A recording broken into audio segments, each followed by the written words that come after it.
Good evening, everybody, and happy Saturday. It is February 26, 2022. We do have some breaking news out of Intel as well as AMD. These two semiconductor companies will no longer be providing Russia with microchips. Yes, breaking news off the Bloomberg terminal. Just all of 15 minutes ago, AMD announced, as well as Intel, they will no longer be providing microchips to Russia. And this is amid the ongoing turmoil with the Russian-Ukraine war. It seems as if Ukraine is doing better than expected in terms of fending off the Russian invasion, which is good news. And it seems as if we've also gotten confirmation over today that the vast majority of nations look like they're going to approve the process of getting Russia completely off of the SWIFT banking system. So we'll talk about that a little bit today. But I just wanted to give everybody that piece of information because I thought that was pretty interesting. That Intel, ticker symbol INTC, and AMD, ticker symbol AMD, will no longer be providing microchips to Russia. I hope everybody's having a fantastic weekend so far. Another cold day in New York. We are located here, right in the East Village, and we will see who we have on the chat tonight. Hey, Brandy is here. Good evening, Brandy. I see Otto says hello, Tom. Hey, Otto. Mr. Nate says hey. What's going on, Mr. Nate? Bianca M, the one and only, is here. VM King says hi, Tom. Good evening, everybody. Vinny Castellano says good evening, Tom. Hope you had a great Saturday. I did. I got a lot done. I took a little bit of a break this Saturday, which I think is good. Bianca M, Otto, the one and only Michelle McGraw, our moderator. Good to see you, Michelle. Eyes Up says thanks for the info. Good to see you, Eyes Up. Vinny Castellano, Abe Bless says hello, Tom. Sissio says wow, good to see you. Hope you're well. G Hope, good to see you. Roy S says hey, everybody, wishing you a great weekend. Good to see you. Wolf Theta says hey, Tom, glad they are doing well. Good to see you, Wolf Theta. Western Mass Dave says hey, Tom. I just saw that as well, the microchips. Yeah, so it seems like, it seems like a global effort now, putting more and more pressure on Russia. So it's going to be interesting to see how this all plays out. Gregory says, good evening. Just was watching the Lex Friedman interview. Very cool. Jeremiah says, what's up, Tom? Keep warm. Uma Thailand is here. Good to see you. Paranormal Witness Girl. Audie says, hello, everyone. I'm getting your emails. No problem. Glad I subscribed. Thank you, Audie. Appreciate it. The one and only Swan is here. Abe blesses. It will be very difficult for Russia to move money without SWIFT. Indeed, it will. It's going to get crazy. It's definitely going to get crazy. But look, I think nations around the world are taking the step in the right direction with tightening those sanctions. But I mean, I guess we'll see how this all plays out. I also heard reports that Germany, Finland, are also sending additional supplies, ammunition to the Ukraine in order to help with the defense efforts. Alan Wilson is here, says good evening, Tom and everybody. I see Joe Hernandez joining us from the one and only Orlando, Florida. Good to see you, Joe. Philadelphia Walks is here, and Chris Beeman. Hey, Chris. Chris is joining us from Arizona. So it's a cold and frigid night here in the East Village. We are on 3rd Avenue and St. Mark's Place. Michelle, I hope you had a great weekend so far. I see Helen McGuire says good evening. Hey, Helen. Abe Bless says no news from China. Relatively quiet, but I believe it was Friday afternoon we did hear a little bit of news out of China where they actually came out and denounced the invasion of Ukraine, which I was actually really surprised about because it seems as if the Chinese always tend to align with Russia. And I'm glad that sort of Germany took a stance against Russia as well, even being that I think they import almost 50% of their natural gas from Russia. Michelle McGraw says, thank you, Tom. Hope you are having a nice weekend as well. I'm doing pretty good. The wind died down from yesterday. You guys remember yesterday? It was crazy windy. Hemp Lord is here, says, what's up? The one and only Bernard Friedman. Good to see you, Bernard. Western Mass Dave says, Tom, $350 million from the USA as well for Ukraine. I did see that. Joe Hernandez says, Tom, Poland also just closed airspace. The Swan, good to see you. Paranormal Witness Girl says, isn't North Korea sent a missile to the Japanese Sea? I'm not sure about that. I didn't see that. Laura E, good to see you. Welcome, everybody. The Swan. So another cold night out in New York.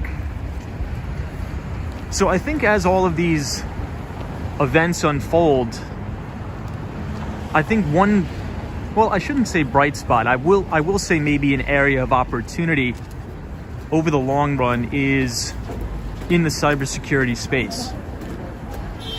Because I was listening to on Twitter Spaces the other night with some top cybersecurity experts, and they're saying that the biggest threat that they see is not nuclear war, but cyber war, which could have the ability to cripple a lot of big companies, the American economy. So I think as we look to these big cybersecurity companies in the United States, like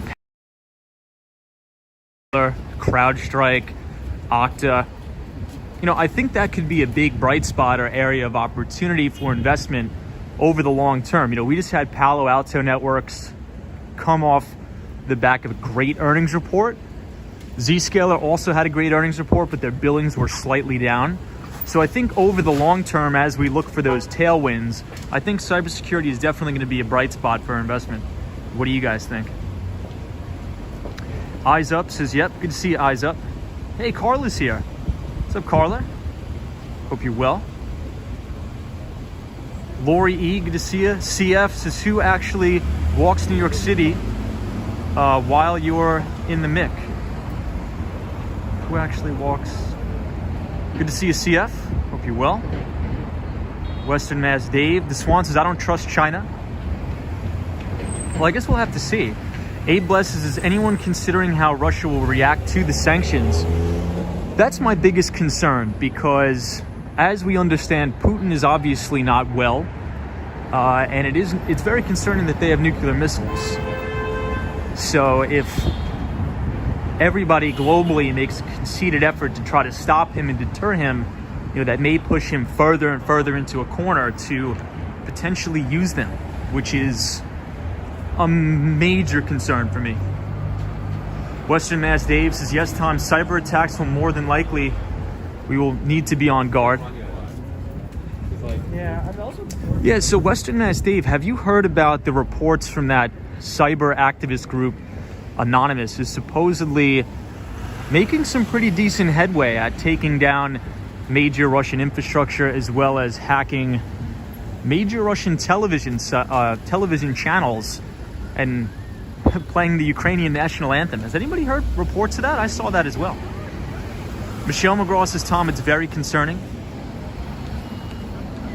Lori E says, Tom, Putin is not only unwell but evil. Eyes Up says, agreed. A Bless says, Tom, it's a major concern. Hey, Sally's here. What's up, Sally? So we're gonna head uptown tonight. I think we should probably take a stop by Grand Central Station. We haven't been in there in a while. It's probably been about 4 or 5 days. So we'll walk up 3rd Avenue. Very rarely do we walk up this way, so it'll be nice to take a nice stroll. Hey, Bernie Williams says, Russia has always been the biggest holder of nuclear weapons. Bernie Williams says, RT is now back up. They didn't take that down. Yes, so Bernie, there's been a lot of things going back and forth to your point. There was a lot of like cyber activist groups taking down key websites and things like that. But, there was an interesting article in the New York Times, I believe it was yesterday, it came out late last night, that says the United States probably won't do any sort of cybersecurity attacks on Russia because that would be considered an act of war, and that could lead Putin to do even more attacks in the nation. So I thought that was pretty interesting.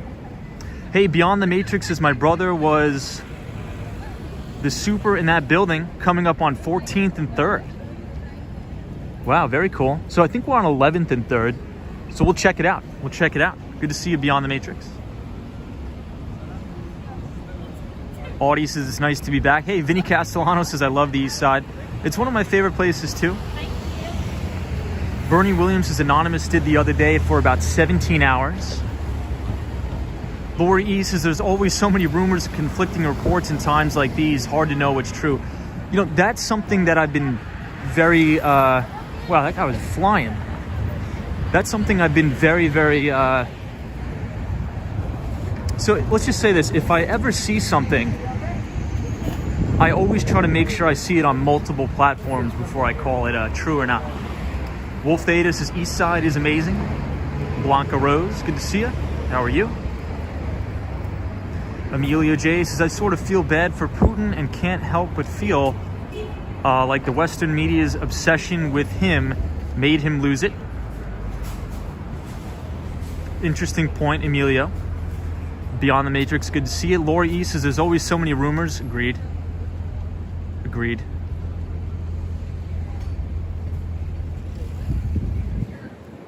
Hey, G Hope says, Tom, if Russia disrupts access to the blockchain, will you see the value of Bitcoin collapse? Oh, that's not possible. It's impossible. Good to see you. So we're on 12th Street, so I think Beyond the Matrix is coming up here in a minute.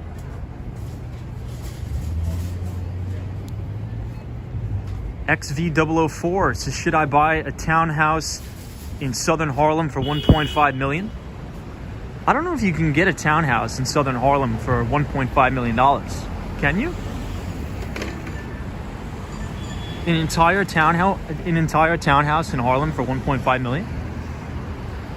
Drop it in a link in the chat. I'd be interested to see that. So speaking of Harlem, back when I was in college, I used to have an apartment there, but I was way up. I was on like right in the main area of Harlem, 125th Street. I was actually quite close to the Whole Foods.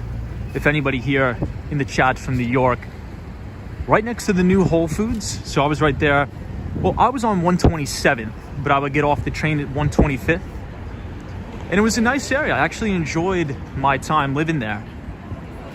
And at the time, the rent was extremely cheap. I think I paid like $800. I'm trying to think about what year this was. This probably was what, 2017? I think 2017, 2018. But yeah, my rent was like $800. And it was a nice up and coming area. A lot of restaurants were moving in. I liked it.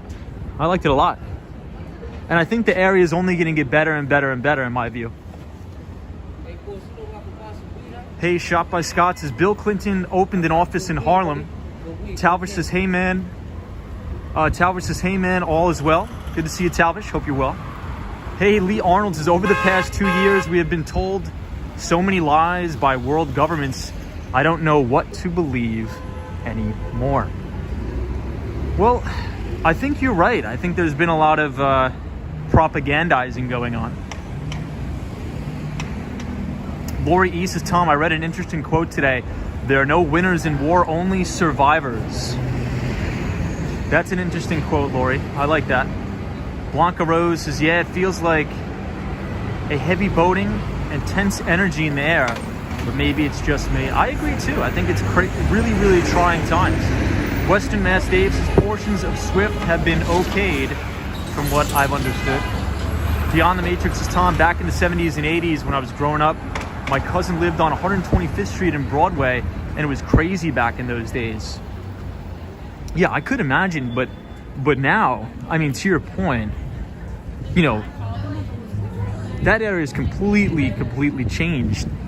I could only imagine what it was like back then, but yeah, not a lot of tourists really ever go up that way. So if you're ever visiting New York, I think it's probably would be a pretty interesting place to go see. It's a nice up-and-coming area, nice up-and-coming neighborhood. I liked it a lot. Hey, Crystal Williams says, do you think Miami's housing market will hold up better in a recession than New York City? No, I don't. I think that New York's housing market always tends to hold up better than many other housing markets due to... Hey, what's up, man? How are you? What's up, man? I'm on live. Hey, good to see you. You going live? Yeah. So it's YouTube? we do like a financial show. It's called Walks on Wall Street. Word? Yes. Because I ain't gonna lie, I be on YouTube and I be looking like random lives. Like when it was a snowstorm the other day. It was a guy walking around in town, just live. Oh, cool, man. Yeah. Word. So we walk around. We're 50-50 between New York City and Miami. Okay. And we do like a financial show. We talk about the financial markets, things like that. So. That's dope. Yeah. Well, it was nice meeting you, man. Yeah, hey, see you. Stay warm. Yeah, I am. I'm very warm. But financial market, it's a new electric company called Rivian, I believe. Yeah, Rivian. Yeah, we talk about them. I feel like they're gonna battle Tesla soon, so I just dumped some money on Rivian. I can't wait for their stock to go up because they're really gonna battle Tesla real soon. So Bezos has a big investment in Rivian. Yeah, that's a good. Bezos has that's a good point. Yeah. No, it's basically. All right, yeah. All right, man. Well, awesome. Nice meeting you, pal. Hey, see you later. Hey, Jerry says we talk about making dough. Good to see you, Jerry. Hope you're well. Hey, Cosmo's here. What's up, Cosmo? Hey, Dez77 is here. It's nice to see you live. Good to see you too. Come to a live platform. Western Mass Dave's as Tom meets the cool guys again. Good to see you, Western Mass Dave. So now we're on East 14th Street. So I think Western Mass Dave's. Did he say uncle or brother was super in this building? Let me see. Hold on. So this is 3rd and 14th. So I'm assuming it's this one.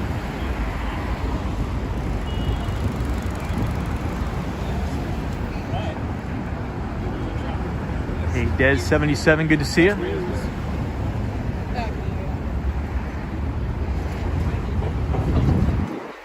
Hey, Alex says Chelsea FC made a very smart move.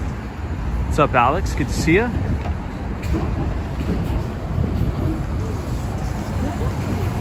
It's another cold night out in New York, guys. I feel like we need a break from the freezing cold.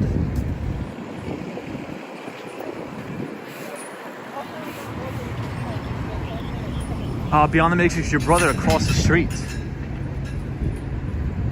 Very cool. Hey, Miguel Gonzalez is here. What's up, Miguel Gonzalez? Hope you're well. Nicholas Dura says, what are your opinions on the war between Russia and Ukraine? Hey, Action Kids is walking around the snow. Sounds like me. It probably was you. That's hilarious. Yeah, so my opinions with the whole Ukrainian-Russian war, I hope it stops. I think we've had a global conceded effort to stop it. And now a lot of companies, just breaking news off of the Bloomberg terminal today, Intel, ticker symbol INTC, as well as AMD, ticker symbol AMD, has came out and announced they will no longer be providing Russia with microchips. But here's a couple interesting statistics I wanted to point out for everybody. Thinking about, because oftentimes on this channel we talk about, what is going to be the impact to the U.S. equities market now that Russia has waged war with Ukraine. So I did a little bit of digging and check this statistic out. So for the S&P 500 companies, so every single company in the S&P 500, Russia only amounts to 0.1% of total sales in the S&P 500. And that was a pretty staggering statistic for me. I thought it was a whole percentage point, but it's way less than 1% of all the sales in the S&P 500 is made up from Russia. So I think that's why we saw two major follow-through days. Well, not technical follow-through days, but large buying in the market when we sold off, because the U.S. exposure is quite minimal. So that's sort of what I think about that. But Action Kid, good to see you here. Hope you're having a good weekend.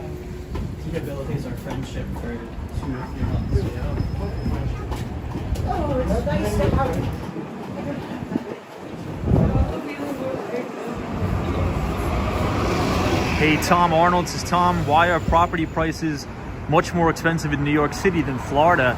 The weather is better in Florida, and Florida has Ron DeSantis. Well, New York City is the financial capital of the world, and this is where everybody does business. So historically, the wages have actually been significantly low in places like Florida, and the wages have been the highest in places like New York City and LA. But I think if we want to talk about Miami, I think that is going to be probably the one bright spot in Florida, as well as Tampa, where new startups and capital creation will happen. So that is why I position my business there. But I think New York will always be a major hub for business, no matter how egregious the politics are. People want to do business here, including myself. So if you look straight ahead, you could actually see the Chrysler building.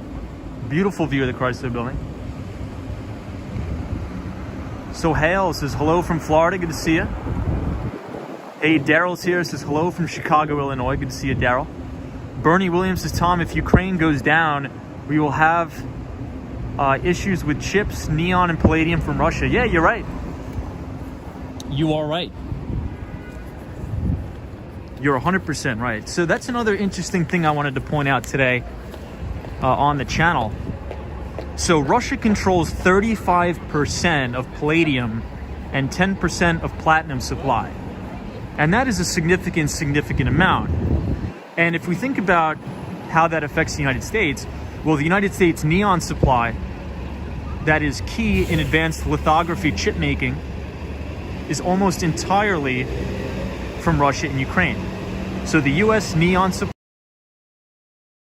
lithography chip making process comes almost entirely from Russia and the Ukraine.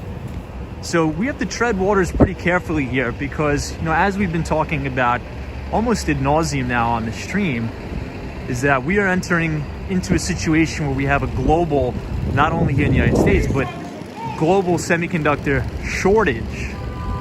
And semiconductors go into making anything from cell phones, IoT devices, refrigerators, appliances, and more along the lines of EVs as well. So in just one EV, there's almost 2 times as many chips as opposed to a traditional internal combustion engine car.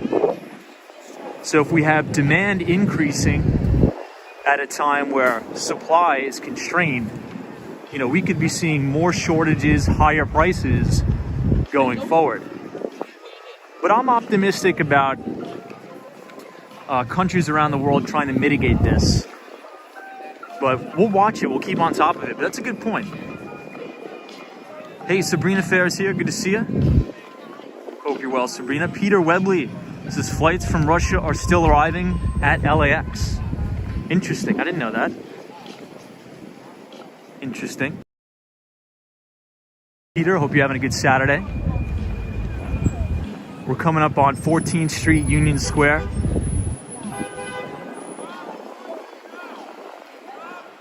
Hey, Lil says, do you think there will be a cyber attack in the United States from Russia? I mean, it's definitely possible, but I think Putin has to understand that the best and the brightest minds in terms of software engineers, software developers, and cryptographers are right here in the United States. They're not in Russia. So I think that if we do get attacked, some sort of a cyber attack, I think it would be met with and that's why I don't think we've seen anything just yet. But there are reports that a major logistics company in the United States has been deemed inoperable by a cyber attack, but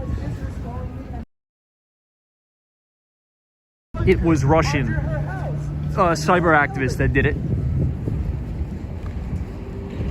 So it looks like we have some Ukrainian supporters here. Everybody,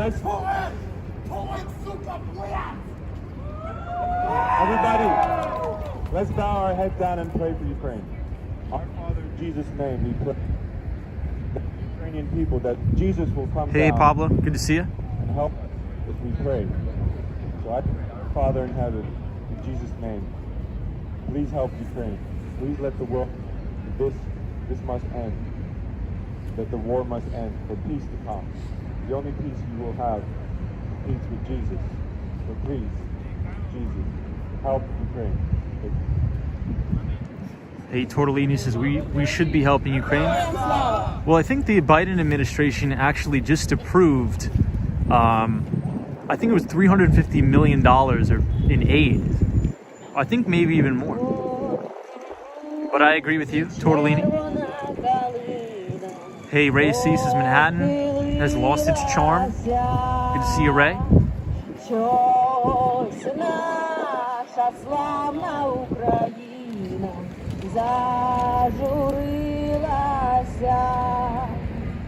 So I thought the Empire State Building was supposed to be lit up in support of Ukraine.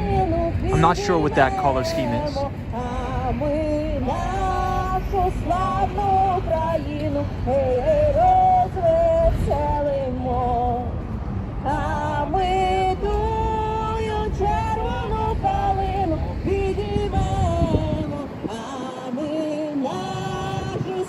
Yeah, Geeky Lawrence 2007 says, Tom, there's limits to what we can do to help Ukraine as they are not part of NATO. You're right.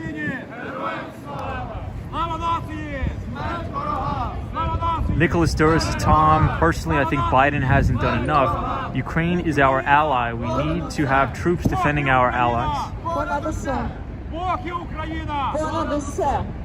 Ukraine is its own country, with its own culture, with its own people, with its own language, with its own territory.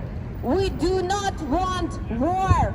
We want peace. We don't want to kill. We want peace. We don't want to fight. We want peace. Hey, Lee Arnold, good to see you. Western Mass Dave says, Tom, I'm not too worried about cyber attacks. However, my sister recommends having a bit of cash on hand put aside. James Brumley says, I think it's too late for Ukraine personally. They need to be focused on NATO nations. This is James Brumley.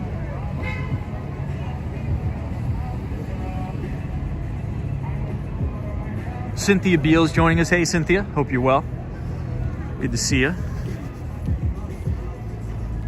Yeah, well, I think many nations across the world have unanimously agreed to remove Russia from the SWIFT system, which I think will sort of tighten the screws and hopefully deter any more military action.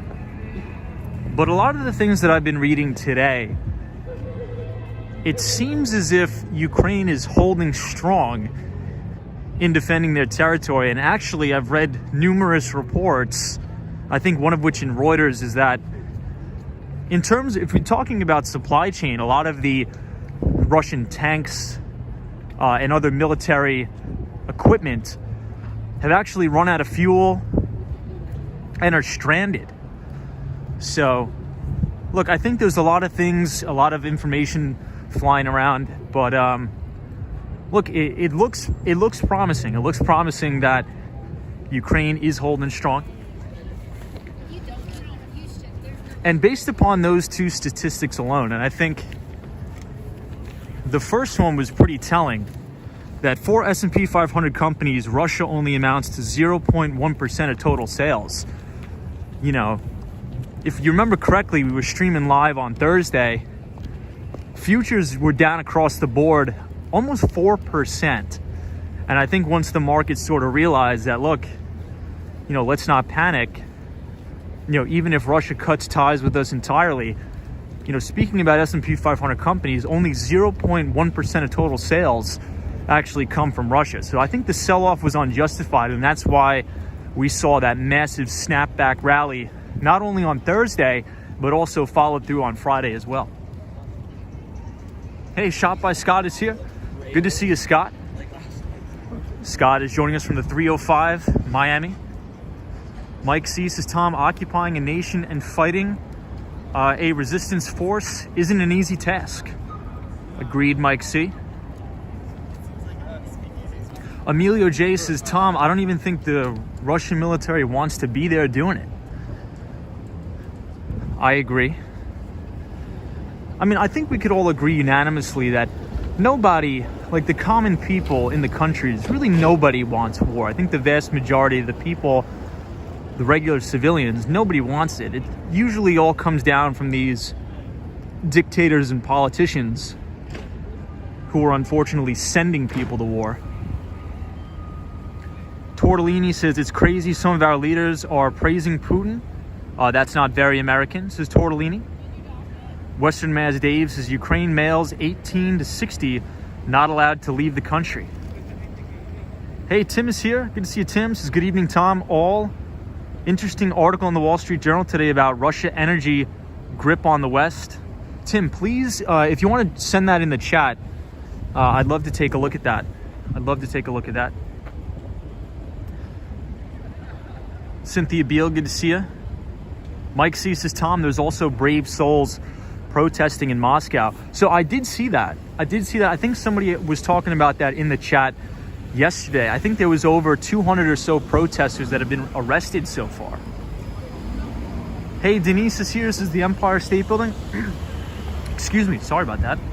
Denise says the Empire State Building is green, red, and black tonight in honor of Black History Month. Ah, very cool. Good to see you, Denise. Hope you're having a great weekend so far. Mike Bell says many in Russia says major run on the banks are coming soon. Yeah, I mean, I think Russia has backed themselves into a corner, and this is why I'm very concerned. I think this is why it concerns me even more, because, you know, I believe in this theory, like, the people that you have to fear the most are the people that have nothing left to lose. Right? It's sort of like the suicide bombers. Like, there's no stopping that ideology if they don't care. Right? They want to just blow everybody up, and they don't care about their own life. They don't care about their livelihoods. And I think tendencies seem to be bordering on sociopathic. And with a country and a leader that has nuclear missiles, not the best situation to be in. Cynthia Beal says, I was told by a European that Ukraine has missiles at the border and Putin had told them prior not to do that. This is Cynthia Beal. Bernard Friedman says Putin needs to go. Hey, Alex says, yes, that was a good article in the Wall Street Journal. Could anybody post that in the chat or in the Discord? I'd really like to read that. Hey, Dana Thompson says, Tom, Ukraine is a sovereign country for 30 years. That's like Putin invading us just because he has a whim, says Dana Thompson. Good to see you, Dana Thompson. James Brumley says, and y'all worried about wearing masks? Y'all need to get your priorities straight. This is James. Good to see you, James.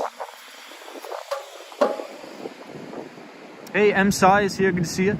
This is Tom. Your views on oil above $100? Yeah, so I think oil could definitely go above 100. What I've been saying is, you know, watch those crude oil futures. I've had a $100 price target on crude for quite some time now. But in my personal opinion, if you're thinking about trying to get an asymmetrical risk trade on, I think oil now has negative asymmetrical risk, meaning that I think if you have large positions in energy, I think any rallies in energy, you should be using this liquidity to exit out of your positions, right? So there's something that, like, buy the rumor, sell the news. I think that everybody and all the smart money has been buying the rumor of a Russian invasion. And now, once Russia has now invaded, now they're going to use all of the retail liquidity to exit those positions in energy with big profits. And now that's just what I think, right? I could be totally wrong. But as we've been talking about on the channel for quite some time, you know, we've been saying XLE, XLF, energy financials are a good play.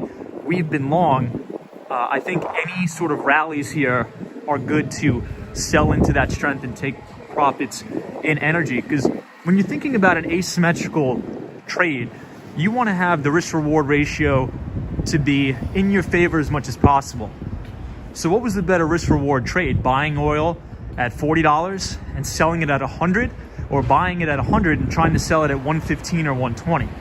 right? So you just have to do your risk reward calculation. And I think that 3 months ago, oil and energy had very, very positive asymmetric risk. But now I believe that asymmetric risk trade is now negative, or perhaps quite neutral, I'd say. But it's a good question. Hey, Frank is here. What's up, Frank? Square bet says Iranian oil might be coming back on the market soon and will drive prices down. So Square bet, I think, well, good to see you, first of all, Square bet. Hope you're having a good one. I believe OPEC is meeting this week. I think. Polo Dreams 2000 says that's crazy how the Russian stock market dropped like 45%. Yeah, Russian stocks got clocked. Good to see you, Polo Dreams.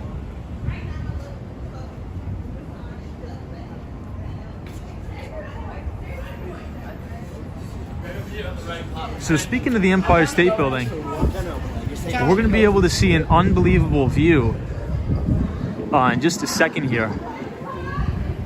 And I believe somebody in the chat says the Empire State Building is lit up tonight for Black History Month. Hold on, let me cross here. I always can't tell if there's people coming around this corner. I don't want to... So somebody in the chat just said that the Empire State Building is lit up tonight for Black History Month. Wow, check that out. Let me see if I can focus in the camera. Hold on. Let me know if the focus is good, guys. This is a great view.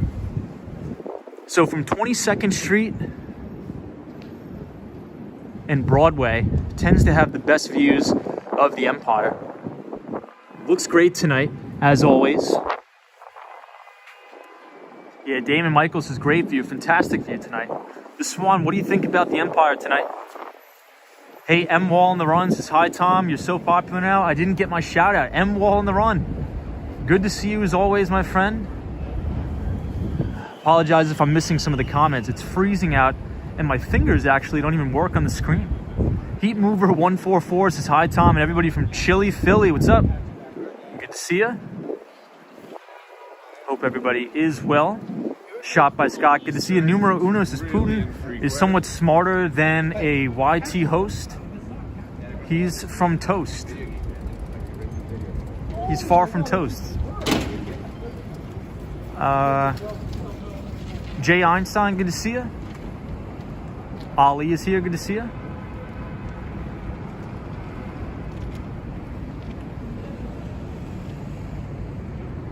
Hey, Charlie Richardson is here. What's up, Charlie? Good to see you.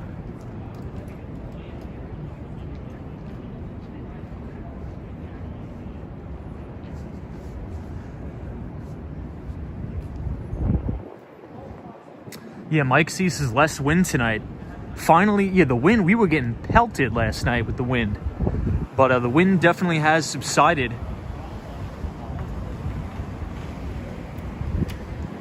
So this is 72nd, East 72nd, Flatiron Building. M Wall on the run, you're the best too. Jay says, good evening, Tom. What's up, Jay? Hope you're well. Solo 401 says, imagine if you were on the skateboard. Yeah, it's, my face would be freaking ripping off. Solo 401 says, Putin is smart inside a country knowing no one will do a darn thing. Unfortunately. Polo Dreams 2000 says, hey Tom, are you doing anything to prepare for what may come, bro? We might have a World War III. I don't know. I don't know about that. I don't know if... there's not much I could do, unfortunately. Hey, Ruby Falcone is here. What's up, Ruby? Good to see you. Shot by Scott says, Tom, always good to see you too. Yeah, Scott, you got to send some of that Miami weather our way. I am freezing tonight. But yeah, I'm seeing a lot of good questions and good comments about the oil market. And, as we've been seeing, every single headline pretty much in the newspapers now are energy prices are going to go up. Energy prices are going to go up. Buy oil now. Buy oil now. that is sort of the behavior when markets are topping out, right? And I think, as a trader and as an investor, you want to look for the best risk-reward ratio you can. I don't know if it's worth, buying oil at $100 to try to sell it at 115, 125 maybe. The asymmetric trade was buying it 3 months ago when we were talking about it. But I will be writing about that a little bit more in this week's Behind the Street newsletter. And I want to thank everybody. We did just pass, I think 560 people now are signed up to read the Behind the Street newsletter, which is a weekly newsletter written by myself. So if you want to sign up to read that and get all of the updates in real time every week, if you type !news, NEWS in the chat, the Nightbot will drop the link where you could sign up, and I will email it to you every single week. Hey, Brian's here. What's up, Brian? Good to see you, my friend. Hey, Frank says, love your newsletter. Thank you so much. I appreciate it, Frank. Hey, Canyon says, great building over there. The Empire looks beautiful tonight. Maybe we'll walk up Fifth Avenue tonight because we always tend to walk up all the way. Speaking of the wind, here it is, back again.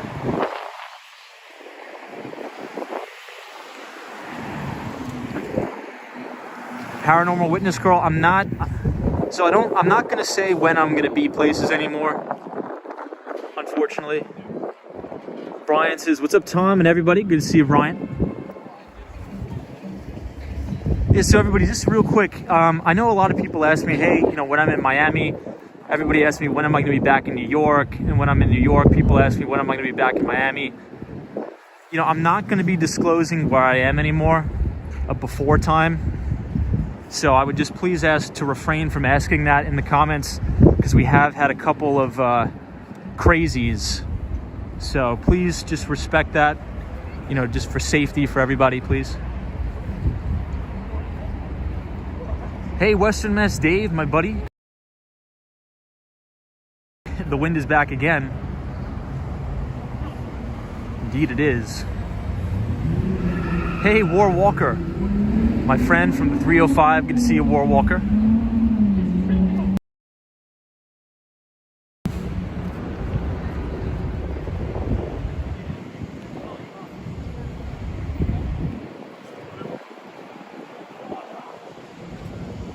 Brian says, you should for your own safety. Appreciate that. Yeah, unfortunately, we did have a couple, probably just internet trolls, but unfortunately, we will no longer be saying where we're going to be streaming from beforehand, because it seems like people just want to. Hey, Mr. says, hey, Tom, thanks for bringing New York to my house in Buenos Aires. Huge summer storm here. Hey, that's awesome. So we actually have a lot of viewers from Buenos Aires, Argentina, a lot of Argentinian viewers on the channel. So I appreciate everybody from Argentina and hope you're enjoying the streams. Wishing you peace this weekend. Hey, Chris says, yeah, you gotta stay away from the crazy. Chris, good to see you, my friend. We're here at Madison Square Park.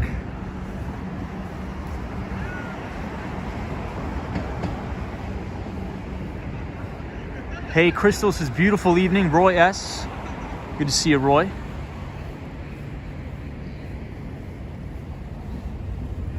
Fernando is here. Good to see you, Fernando. Hey, Ross Delano. Good to see you. Charlie Richardson, appreciate you, my friend. But I think as we talk about secular trends, especially knowing that cyber threats are going to be a growing concern, not only for major multinational companies, but for governments as well. I think if we're thinking about it from an investment standpoint, and the reason why I talk about this is because, we are technically, an investing channel. So I try to take current events, and this guy has no lights on. I try to take current events and, try to spin it in a way where we could formulate some sort of an investment thesis. And so I think one of the biggest secular trends that's going to occur, or it's already occurring, but I think will accelerate for the next 5 to 10 years, is cybersecurity. I think that governments are going to continue to make massive investments into cybersecurity infrastructure. So I think it's really important to pay attention to those notable cybersecurity companies that are compounding out their earnings at least 25% per annum. One of the most notable ones is Palo Alto Networks, which they just came off of a great quarter last week.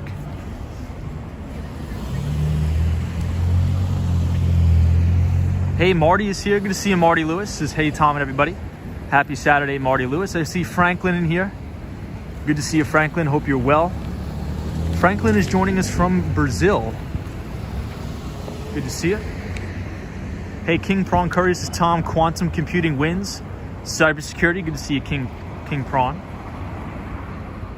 Hey, Fernando, this is Tom. I have lived in New York for over 11 years. Fantastic. Dante Rose is here. Good to see you, Dante. Gloria Mills says, I told him and everyone, hope you're all having a good night. We're living in some crazy times. Good to see you, Gloria Mills.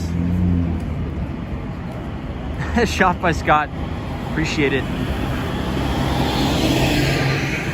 So Palo Alto Networks reported revenue up 70% to $1.43 billion.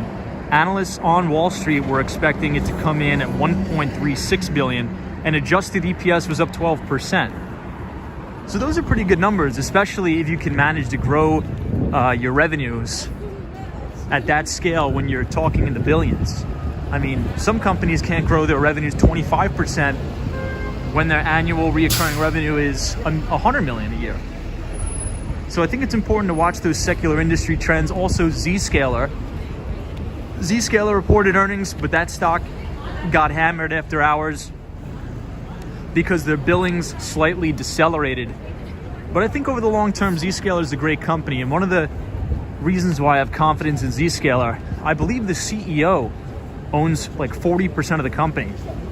So that's sort of like his baby. And anytime you have a CEO owning so much of the company, it's in his vested interest to make sure things are going good. So Zscaler reported a great quarter. Stock dropped after hours. Earnings per share were up 30%. Revenue rose 63% to $255.6 million. Billings growth slowed 71%, or from 71% to 59%. So a little bit of deceleration on billings there. Luke says, Tom, did Tom have many Ukrainian... I don't know what that means. Good to see you, Luke. Triple G says, Tom, a lot of news in the chat tonight. Yeah, a lot of news. Good to see you, Triple G. Hope you're well. Jay Einstein says, I live in New York City for 68 years. Awesome, Jay. Lee Arnold says, Tom, with energy prices going up, are EVs... I just missed your comment.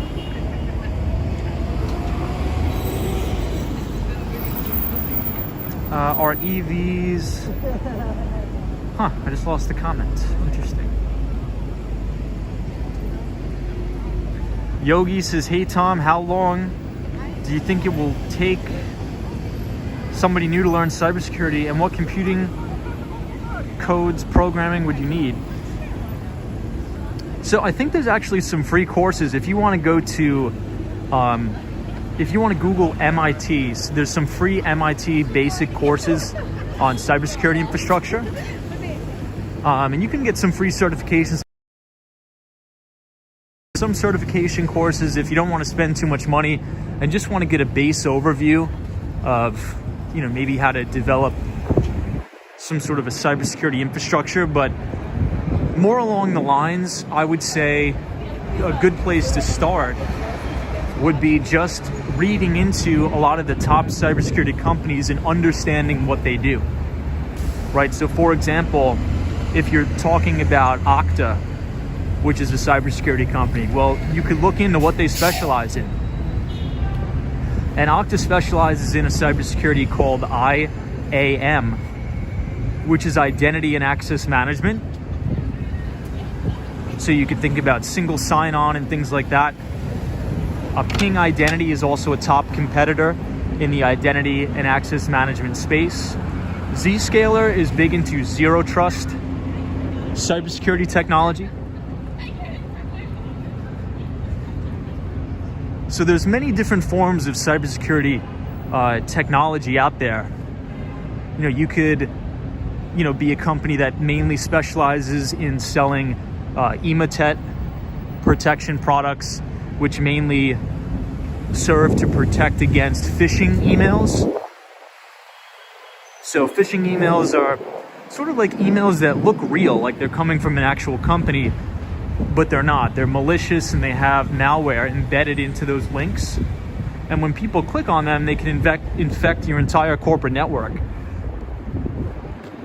Well, that's a good question. So check out this view of the Empire tonight. Beautiful view. Bianca M says, how is New York's weather? It is freezing in New York tonight.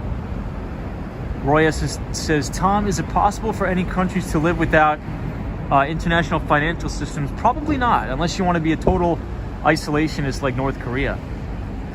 Big Easy says, Tom, I think I heard a while back Warren Buffett said to get started buying stock market, buy S&P 500. Do you agree? Yeah, Big Easy, I do agree. So in my retirement accounts, that's what I do. I dollar cost average over time into an S&P 500 index fund, which is very, very low cost. And if you want to read a book on that, I'll drop the link to a free book by Jack Bogle. And Jack Bogle, or John Bogle, was the former CEO. Unfortunately, he did pass away, but he was the founder of the Vanguard Group, which really pioneered indexing on Wall Street and exposed all of the egregious fees of mutual funds. So back in the day, a lot of mutual funds were charging, 5% front load fee, 5% back end load fee, as well as a 2% annual management fee. So the investors were really getting screwed with all these fees. So John Bogle is like, let's develop a product that will allow retail investors to get exposure to the broad stock market at the lowest cost possible. And henceforth, he created the S&P 500 index fund, which the expense ratios are extremely, extremely low. So if you type !Bogle, B-O-G-L-E, in the chat, I actually programmed the Nightbot to drop you a free audiobook of the Little Book of Common Sense Investing. So please check that out, 100% free.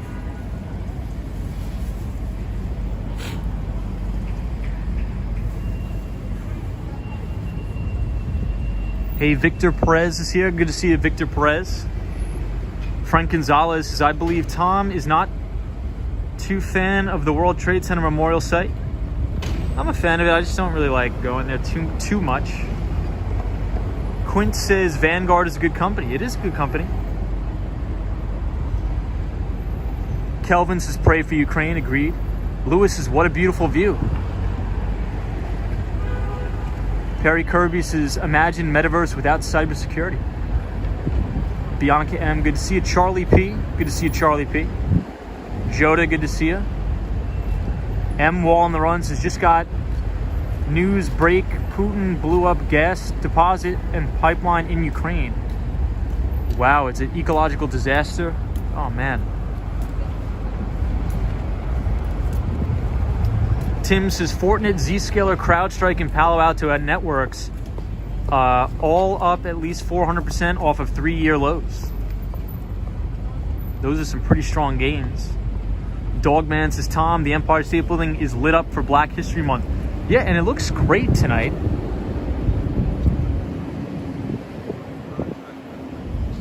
Wendy Shields, good to see you. Hope you're well. Hey, Sean D says, I'm not going to get spammed when I click on the link. Am I? Click on what link? Good to see you, Sean. Adota, good to see you. Hope you're well. Hey, Bruce Wayne says follow Unusual Whales on Twitter. So Unusual Whales is phenomenal. Unusual Whales is a great Twitter account. So if anybody is on Twitter, if you want to follow my Twitter handle @WalksWallStreet, I'll post a link of the top follows that I would recommend you follow on Twitter. Surprisingly, there's actually an unbelievable amount of very seasoned Wall Street money managers on Twitter that post an unbelievable amount of free information. So if you're interested in learning more about finance, surprisingly, I think Twitter is the best platform to do that. There's a lot of junk on there, but there's also a lot of seasoned money managers that have experience at some of the top hedge funds in the world, as well as quant strategy funds like a 2 Sigma and Citadel.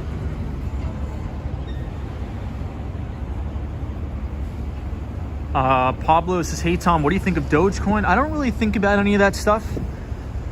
I think a lot of that stuff is nonsense. So I try not to have it preoccupy my mind too much. Joey Garcia says, have you seen Madagascar 3, the movie? What do you think about it? I don't think I have seen it. I think I've seen the first Madagascar. Canyon Overlook says, how often do money managers beat the market? So I think there's a statistic out there that I think 85% of all the money managers on Wall Street tend to underperform the broader stock market, which is the S&P 500. But I think that statistic may be a teeny tiny bit disingenuous, and I'll tell you why. So a lot of hedge funds out there, even though they don't outperform the market, you know, if you look at the prospectus of a lot of these hedge funds, you know, they're not managing retail money. They're managing institutional money from very wealthy individuals or corporations. And a lot of wealthy individuals, they're not trying to get rich. They're just trying to stay rich, right? So for example, in the word hedge fund is the word hedge. So a lot of hedge fund strategies are not really to generate a lot of alpha, but it's to reduce overall volatility of one's portfolio. So let's say if you're just indexed in the S&P 500 and the S&P 500 goes down 50%, well, you just lost 50% of your net worth, right? So let's say if you're worth $2 or $3 billion and the market goes down 50%, well, you just lost half of your family's fortune. But if you take a portion of your $1 billion net worth and put it in a hedge fund, in a neutral or a reduced volatility portfolio, if the overall market crashes 50%, well, the hedge fund's probably going to be down maybe 15%. So I think it's just, it all depends on what the strategy of that hedge fund is.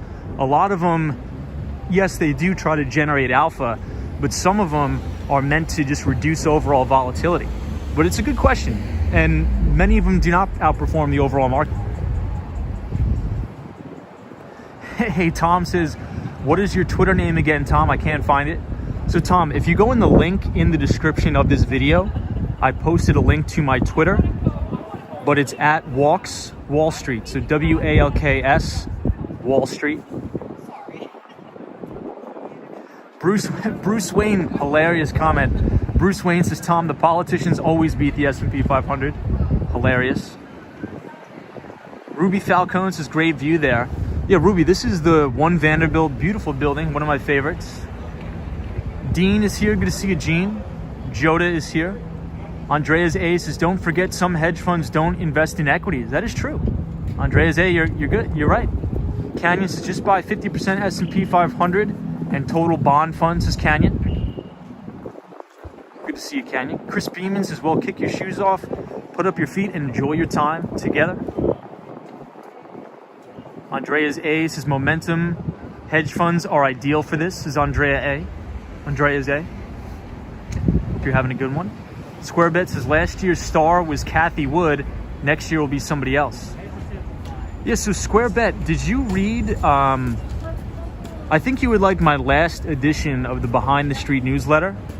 So Squarebet, if you haven't, I think I sent it out to everybody's email. But in last week's Behind the Street newsletter that I sent out to everybody, I actually did an in-depth review of Kathy Wood. And Kathy Wood is phenomenal. I actually knew about her way before she even started the ARK funds. She's a very, very smart lady, but a lot of the companies that she was invested in are not profitable. And I think it's a good lesson on market euphoria. So if you're interested in learning a little bit more about market euphoria, stock market psychology, things like that, check out last week's edition of the Behind the Street newsletter. I think you'd enjoy it quite well. But this is my favorite restaurant in New York, right here. It's called Take 31. It's actually a Korean restaurant, and it is one of my favorites. So if you're ever in the city, please check out Take 31 right here.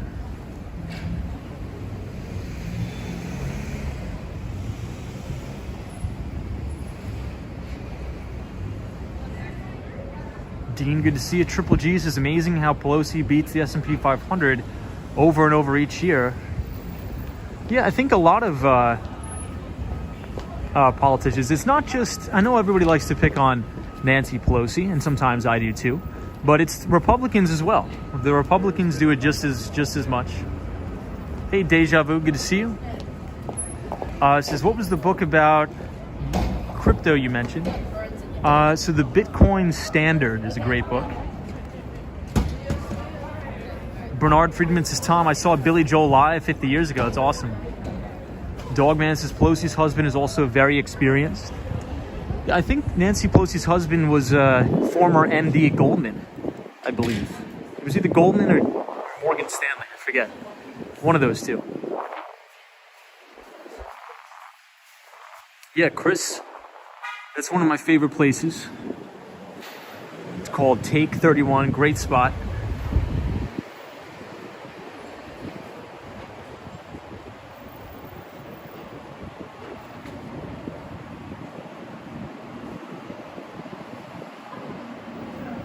Dogman, very good point.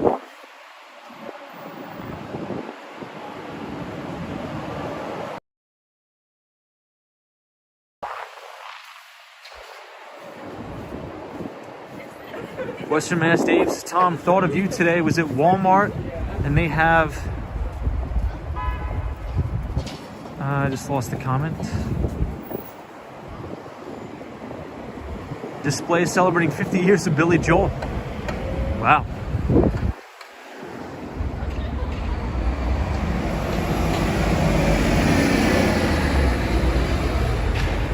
So what do you guys think about this view of the Empire right here? If you like this view of the Empire State Building, hammer the like button. Western Mass Dave's is 6 of Billy Joel's albums reissued on vinyl. Very cool. Hey, only that funky says, I'm on the couch watching on my 120-inch screen TV in my living room. Thank you for showing us around. Hey, thank you for joining the stream, and I hope you're having a relaxing Saturday. Damon Michaels is stunning.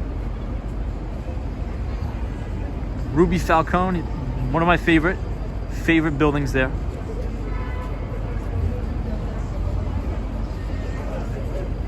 Jerry says hammer time.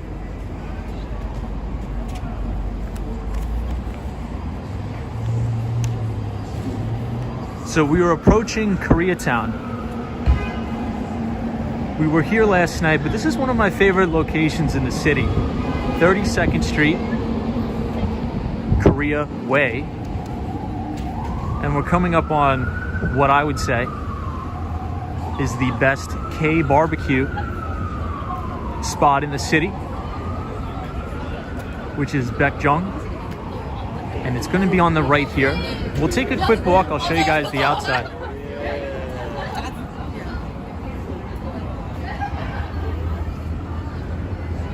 So this is, they're right back to back in front of each other. So this is Love Korean Barbecue, which is a great spot.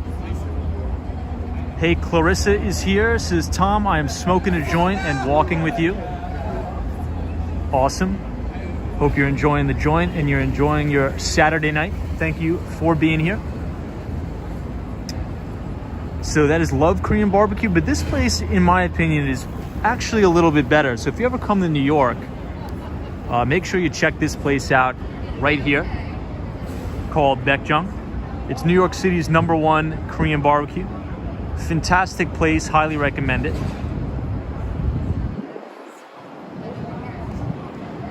Michael Henry is here. Good to see you, Michael Henry. Hope you're having a good one. Hey, the one and only Disney cast member is here. Good to see you, Disney. Hope you were well and enjoying your weekend. Hey, Timothy says moving to Tribeca next week. Can't wait. Wow, Timothy, that's a phenomenal area, man. You're gonna enjoy it. You're gonna love it. Thank you for joining the stream. So here's another view of the Empire I'll show you guys.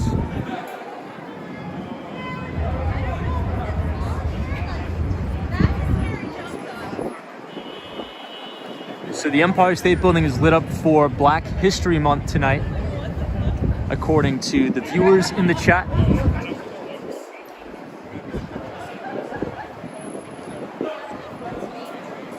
Hey, Victor Perez, good to see you, Victor. Hope you're well.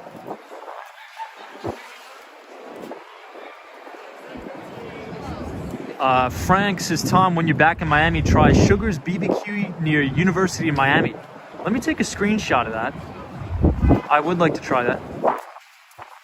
Numero Uno says, what are the key advantages of living in Miami over New York City, or vice versa? Well, I think that New York City and Miami offer very different benefits. So when I sort of weighed the cost-benefit analysis of living in either one, I knew I wanted to set up a location or an infrastructure in 2 cities in America. And I chose New York City, obviously. And number 2, I chose Miami. And I think Miami, Florida, really the main reason why I chose Miami is not only because of the business-friendly environment and the tax incentives, but it's very, very close to New York. Well, if you take a plane. And it's very, very cheap. So I spend about $50 from Miami International Airport or Fort Lauderdale, and I fly right into JFK for about $50. So if there's ever an emergency back in New York City, I could jump on a plane and get back here pretty quickly. In 2.5 hours, I'm in New York. So I think that's why I established 2 locations in New York as well as Miami. New York City is the #1 place you need to be if you want to network, especially if you're working in finance or tech. And then I think number 2 for venture opportunities, I think, there's a lot of VC money to be had in Miami. So that's what I would say. And I think as I branch out in those 2 opportunities, I think Miami and New York are the number 2 or the top 2 places I want to be. Crazy Otto says Tampa is also nice. Yeah, Tampa, Florida is beautiful. Crazy Otto says Miami is the 6th borough. Yeah, a lot of New Yorkers as well. Hey, Hassan B says, Tom, I just left the city a few days ago, already missing it. We gotta come back. Gotta come back. Marcelo Miranda is here, says thank you all. Good to see you, Marcelo. Lewis says, you know how to capture the best slides. Thank you, Lewis. Appreciate you. Andrew says, why the barricades? So that's a good question. That's a good question. The reason why they barricaded is on the weekends, they tend to close off Koreatown for pedestrians. Ooh, that was a big rat. Which I think is a good thing to do because Koreatown has a lot of pedestrians. A lot of people come here to party on the weekend. Out of there.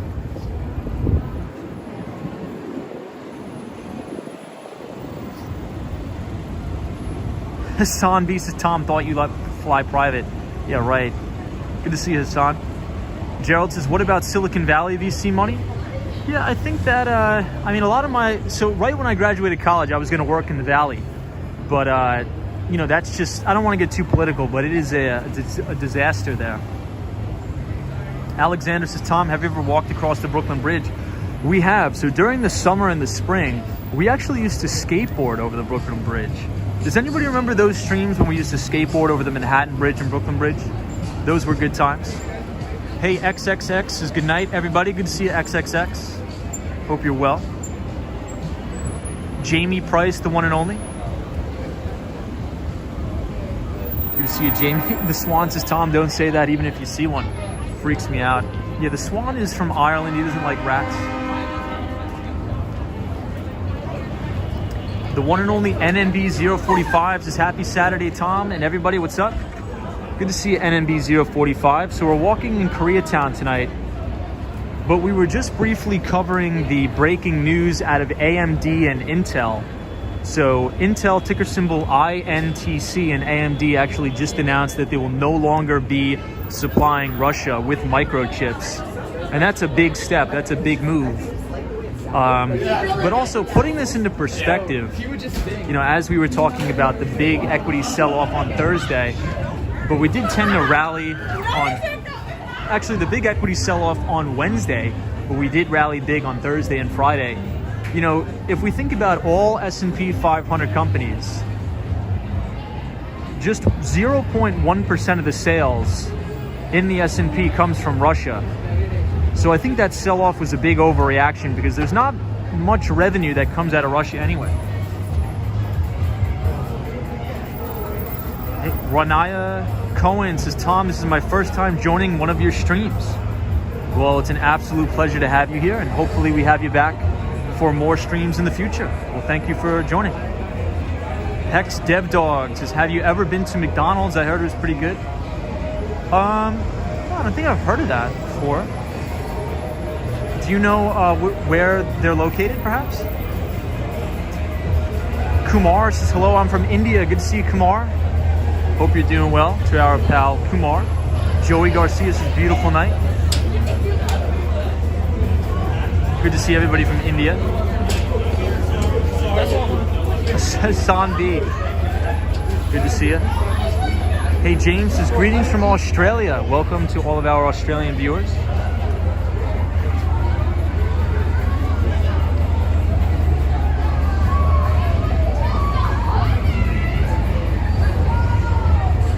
Roy S says, Five Senses is a great Korean barbecue place.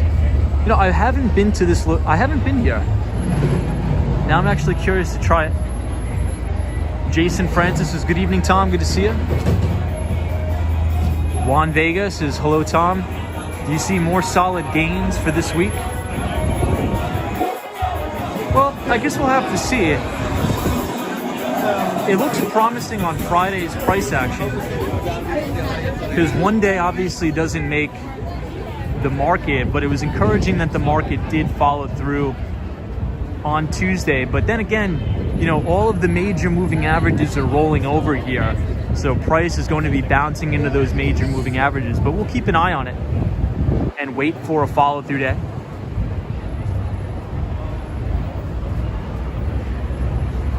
Hex Dev Dog says, hey Tom, have you been to Times Square?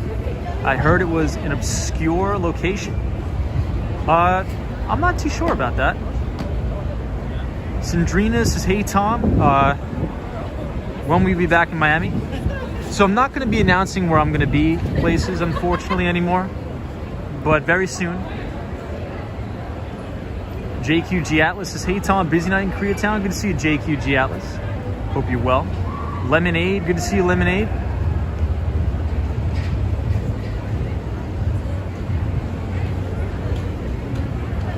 Hey, Clark Rumsey says, Tom, I admire your energy.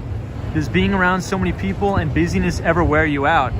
Not at all. I think quite the contrary. When I'm not out and about and doing things, I tend to be a little bit more lethargic. That's why I had a really hard time during the pandemic when everything was on lockdown. I don't operate well when I can't go outside and do things. Disney Cast. Good to see you, Disney Cast.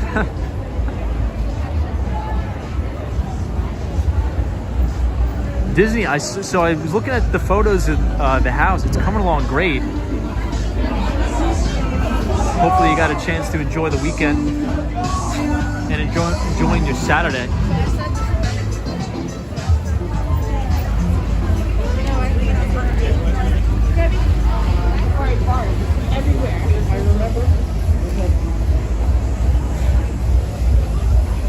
Jay says I'm available for house sitting.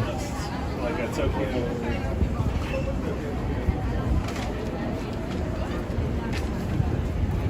Yeah, but we definitely need some Miami weather in New York for sure.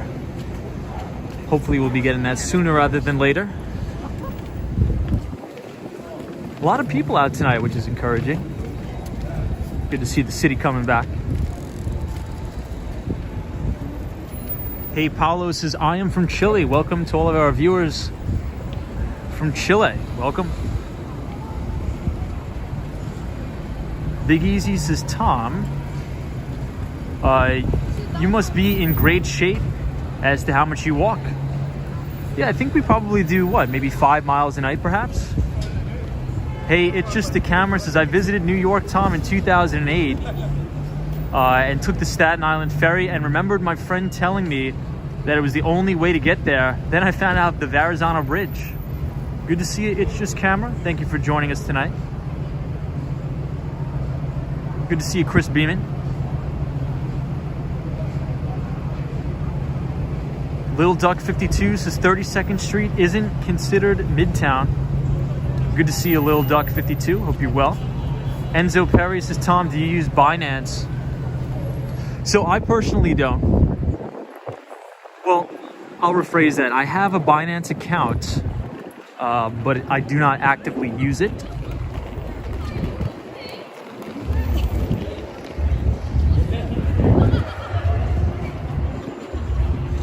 Yes, welcome to all of our viewers from Brazil. It's good to see you. The Swan, it's good to see you. Pablo says thank you, good night. Good to see you, Pablo. Thanks for joining.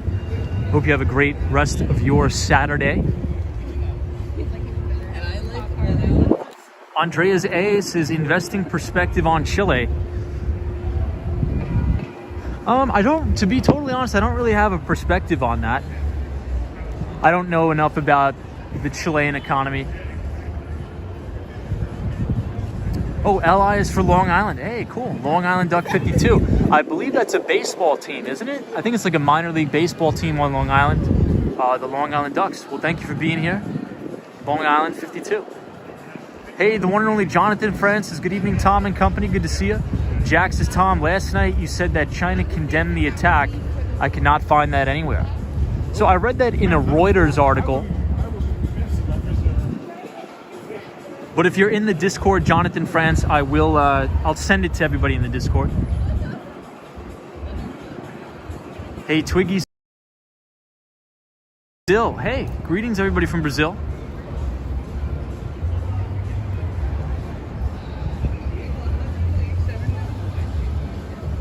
Mark D says, Tom, did your chef friend find an apartment yet?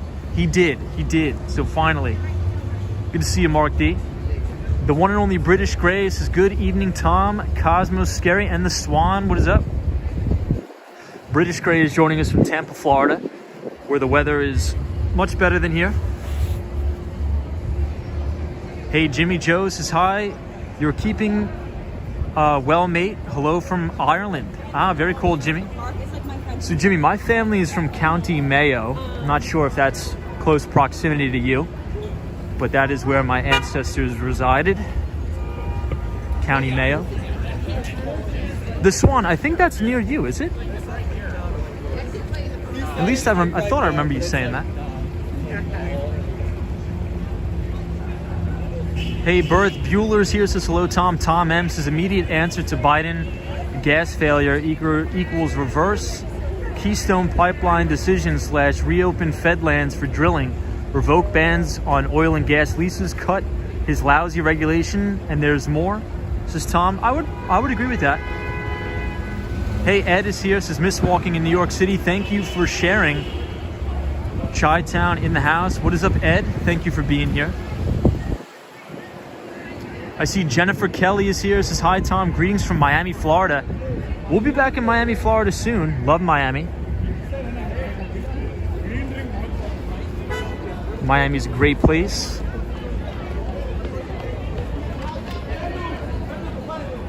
And I see Kilo Whiskey Julian in the chat. Good to see you. As we are just exiting Koreatown, headed northbound on Broadway.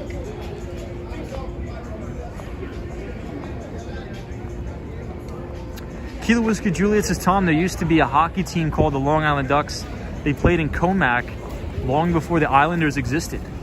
Interesting. Hey, Lynn C is here. Says, hey, Tom, new to the chat, and I love it. Good to see you, Lynn. Happy Saturday. Hopefully everybody got a chance to relax this weekend, because talk about a wild week, not only on Wall Street, but geopolitically as well.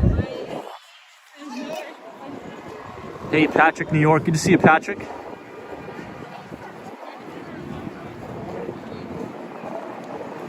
Jack says, Tom, there was a big party going on in Times Square tonight. Is there really? Hey, Carlos Fernando is here. Says, hi, Tom. Greetings from Brazil. Welcome, Carlos. Says, I would like to visit New York someday. Very nice city. Carlos, we'd love to have you. Please come and check us out. So we actually have a location called Little Brazil in New York.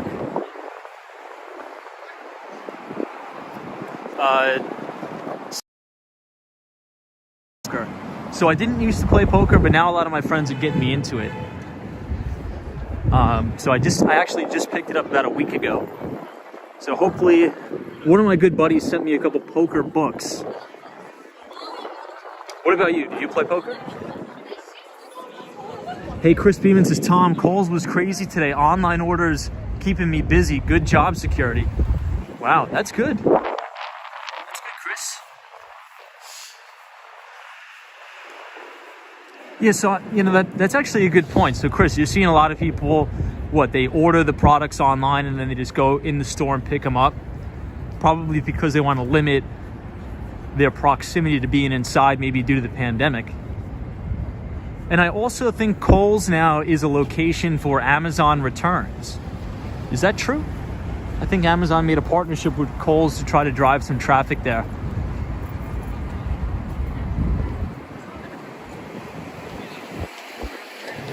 All right, so now we're on 6th Avenue and 34th Street, right outside of the Macy's department store. Luke says, Tom, what do you think of Brazil? Horrible or cool? I think it's pretty cool. Some of my favorite soccer players of all time come out of Brazil. KR says, can you skateboard? Yeah, I'm a big skateboarder. Big skateboarder. When it gets a little bit warmer, we'll be cruising around on the live stream on the skateboard. Palo, good to see you.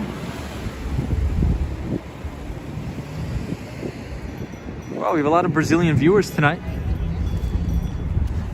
Welcome everybody from Brazil.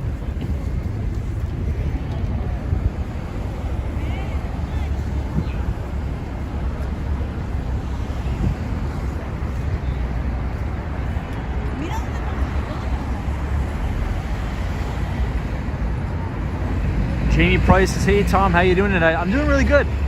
How about yourself? NE says, Tom, you should get a boosted board and travel around New York City. Yeah, I'm not a big fan of the boosted boards, especially for the city. I'd rather just have the old-fashioned. Lindsay says, Tom, do you think it's a good time to buy an EV due to the rising gas prices? Well, I think that the future of travel is EVs. I think the Biden administration made a target by 2030, or I think 2025, what am I saying? They want about 95% of the auto production to be EVs. So I think it's a good investment. It just depends on where you are, how many miles you drive, and also if you can get some tax incentives there too.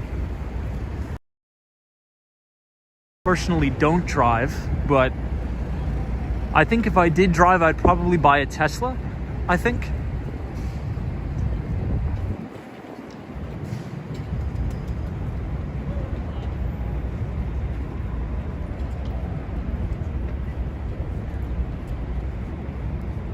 Emilio J says, it's never too late for professional soccer, Tom. I know you can run circles around Ronaldo. I don't think so, man. I think I'm all washed up now. Jet Life, good to see you. Hope you're well, Jet Life.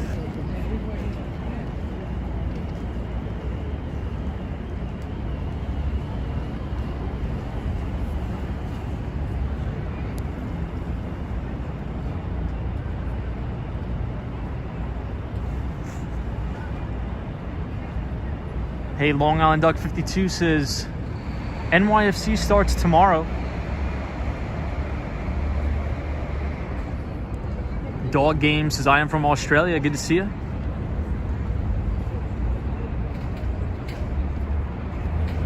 Angela Lee says, if your grandma asked you to invest $100 in a stock for her, which would you choose? I'd probably just index it in like an S&P 500 index fund or something. NE says, the whole let's ban non-electric car idea within 10 years proves how out of touch the government is with regular citizens. I agree with that. Angela Lee, good to see you.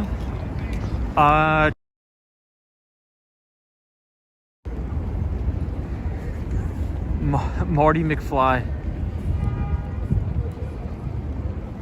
DJ says, bring the Hyperloop back.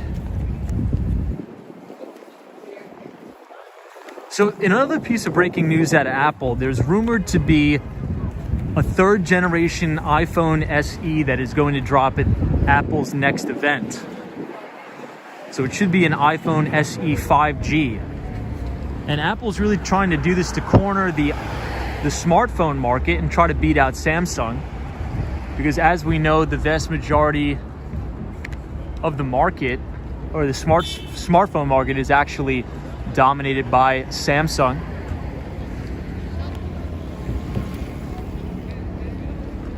So Samsung was the top smartphone vendor worldwide in 2021 with about 20.1% of the market share. Apple was followed in number 2 spot at 17.4%. And a lot of analysts on Wall Street are really speculating the reason why. And they think that if Apple can come out with a more economical and affordable phone, let's say in the $299 to $350 price range, it could strip away more market share from Samsung. So that is going to be reported, well, allegedly, it's going to be reported at Apple's next event, which is going to be a 5G iPhone SE 3rd generation. And if we look at historical smartphone trends, that was cool. If we look at historical smartphone trends, especially the upgrade cycle in Apple, this is going to be the second largest upgrade cycle ever in Apple's history since 2015. So we'll keep our eye on that.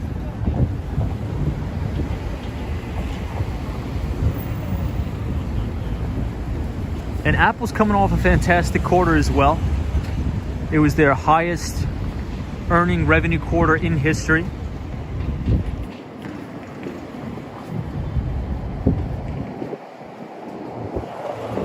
Hebrew, good to see you.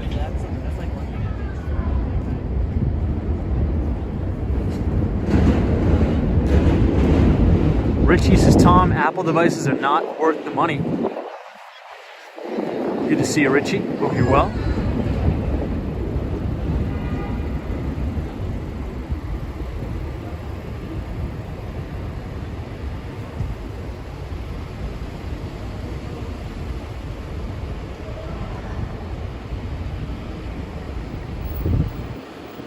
Yeah, we may go to Times Square in a bit, but I'm debating on going to the Hudson Yards tonight. Hey, NYC Cherry Groove, good to see you. Retired Florida guy says, hey Tom, what would need to happen in the war? What would need to happen in the war to have the markets go limit down and trigger a stop trading scenario? I would say probably nuclear missiles going off. But if you remember correctly, on Wednesday, we did have major market volatility in the futures market. But, here's another statistic I'll read, and I just want to reiterate it. The US equities market sold off hard on Wednesday. But then I think after the market digested the information, really understands, okay, well, how much exposure do US companies have to Russia? So I'll read you something real quick. So the S&P 500 companies, so for all the companies in the S&P 500, Russia only amounts to 0.1% of total sales. So think about that. Only 0.1% of total sales out of all the companies. So what is really the exposure there? Did that justify the S&P 500 and the NASDAQ being down 4% in the futures market? Probably not. And I think that's why we saw a ferocious snapback in the market. But we'll keep our eye on it. I think it's a good question.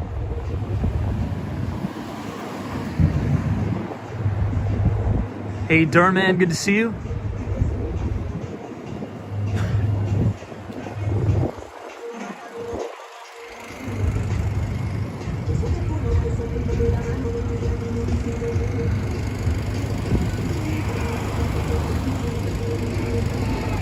SVSGV Carter says Ukraine materials and microchips. Good to see you.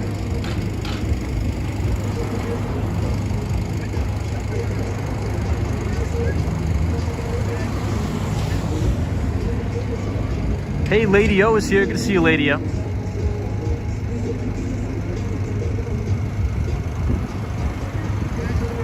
Long Island Duck 52 says my daughter lives on 109th Street. Beautiful area up there. Alexander says, is there even a Silicon Valley in Russia? Not so many famous tech names out of there. Well, I think Vitalik Buterin, I believe, is out of Russia.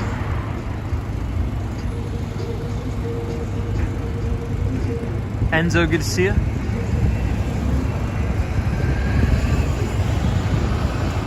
Hey, Michael Jr. Wells says, hey, Tom, how are you? I'm doing really good. I hope you're well, my friend.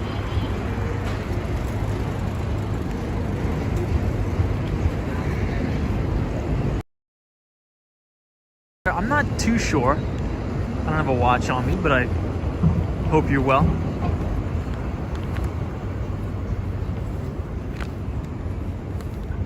So I think really the only area where we should have some concern is taking into consideration some of the precious metals. So Russia controls about 35% of palladium and 10% of platinum supply globally. So that is significant. 35% of palladium and 10% of platinum supply.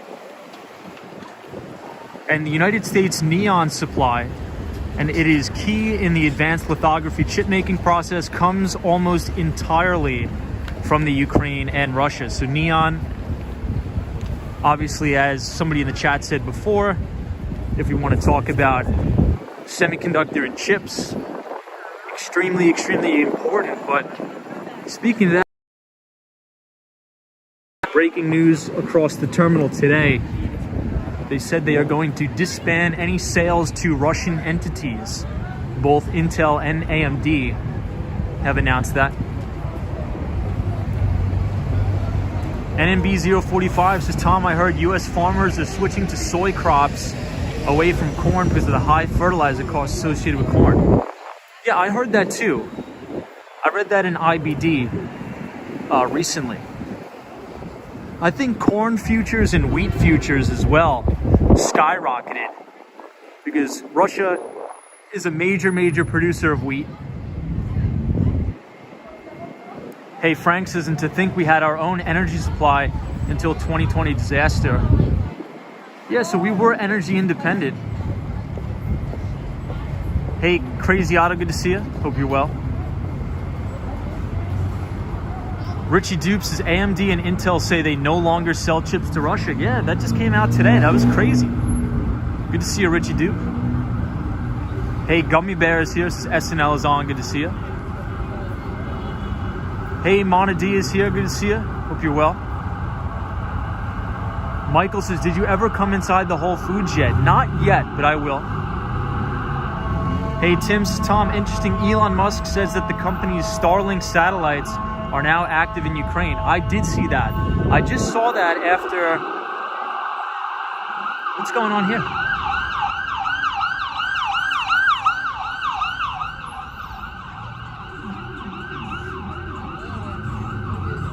I just saw that before I started streaming. So it seems like Elon Musk and everybody is aiding in the fight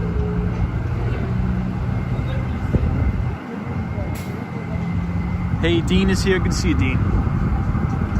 Hey, Lewis is Tom. In your experience, how aware are CEOs and boards of directors of financial markets up and downs on their companies? I think for the most part, they're pretty aware. It just depends on how well the companies run. But there's a lot of companies that are unprofitable and horrible. One good example would be back in 2019, 2020, WeWork. WeWork with Adam Newman. He ran his company really, really terrible.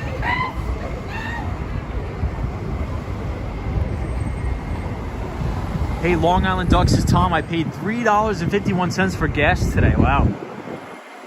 So Long Island Duck, we actually did a little bit of a survey in the chat a couple days ago about how much everybody's paying for a gallon of gas. And by and large, everybody in California were paying the highest prices from the survey we did. I believe the highest price that I saw was about $5.03 in Los Angeles, California. So that is crazy. Over $5. Over $5.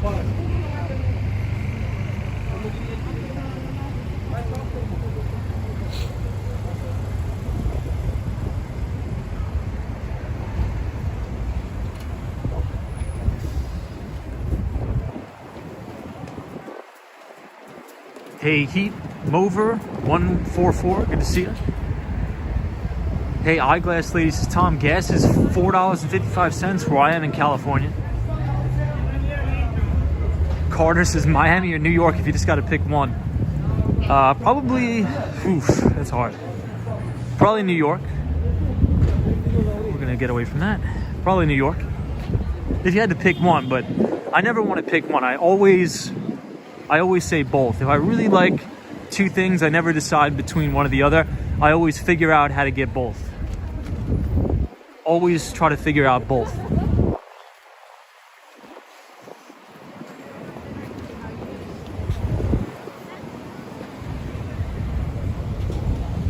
Joey says, man, that's cold.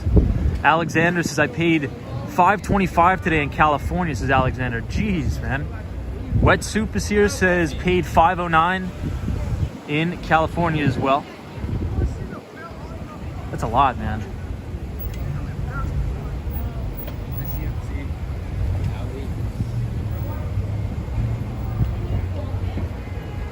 Hey, Primo 1973 says, I'm in Long Beach by the beach. Can you imagine the hike? Long Beach is beautiful. Love Long Beach. Welcome to all of our friends in Long Beach. So everybody, just a quick announcement on the channel. After much anticipation, we now, excuse me, sorry, I almost sneezed there. So we now do have the Walks in Wall Street Discord up. So if you want to join, if you look in the link in the description of this video, you can click the link to sign up for our Discord. We use that for networking opportunities. I post market updates and equity research to the Discord as well. So we have a space where we can talk about how to get a job in investment banking, sales and trading, mergers and acquisitions, private equity, venture capital, also software sales, so enterprise software sales, software engineering, things like that. But it doesn't necessarily have to be tech or finance. We have a lot of people who work in healthcare, who work in law enforcement, who work in the trade. So it's always a good place for everybody to sort of talk to each other. So feel free to sign up there.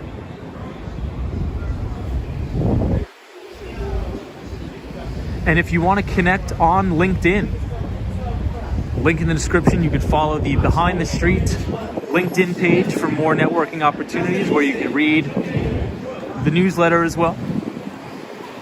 Hey, Nice Guy is here. Good to see a Nice Guy. Diane says, when I first started driving in 1978, gas was 56 cents a gallon. That's almost unbelievable, actually. That's almost unbelievable. That's insane.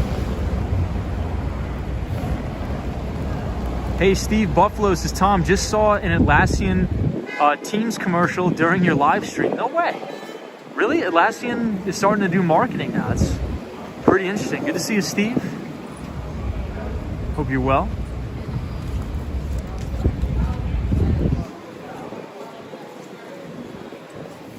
Oop, guys, we now have to start a Twitch stream because the gimbal has officially died. So we will be proceeding in Twitch mode.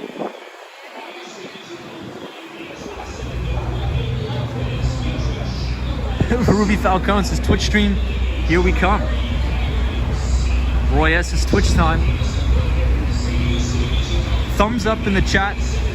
Thumbs up on the video for Twitch stream time.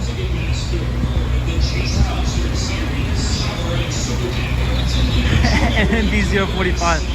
Funny. Twitch stream. Here we go.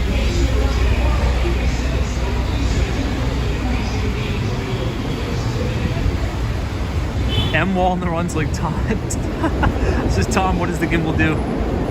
Yeah, so when the gimbal goes out of battery, it just it reverts back to its normal position, which is just pointing at the ground.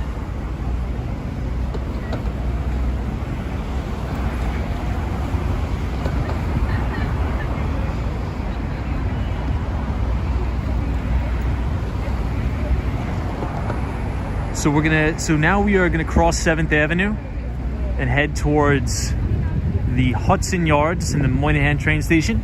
We may actually take a lap around Moynihan just to warm up a little bit.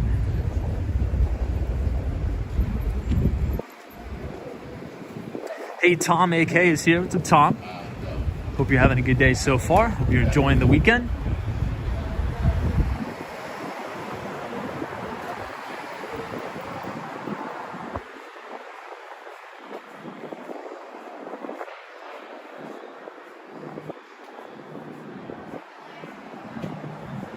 Lady-O says Moynihan, good idea.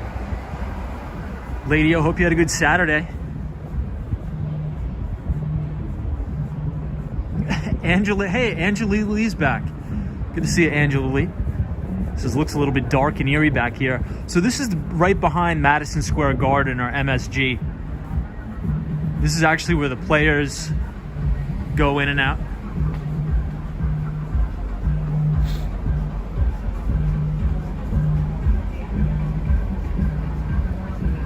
Yeah, Long Island Duck 52. This is Moynihan is very nice. So here we are behind MSG right here. Ernest Martinez Jr. says, Yo-Yo, hit the like button. Good to see you.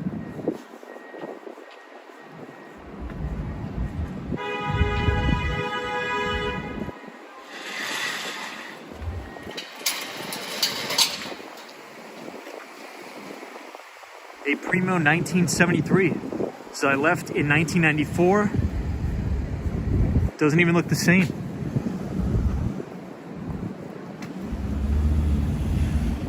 I was born in 95.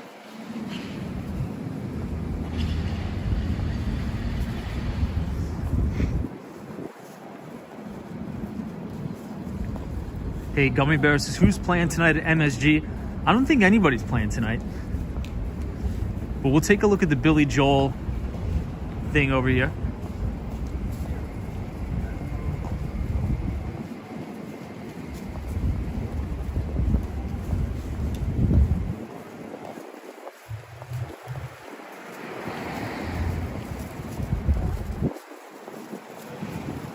Michael Welch. So I'm having a hard time reading all the comments tonight because my fingers are so cold I can't scroll. So if I miss your comment, just put it in again and I'll read it. But good to see you, Michael. Thank you for being here.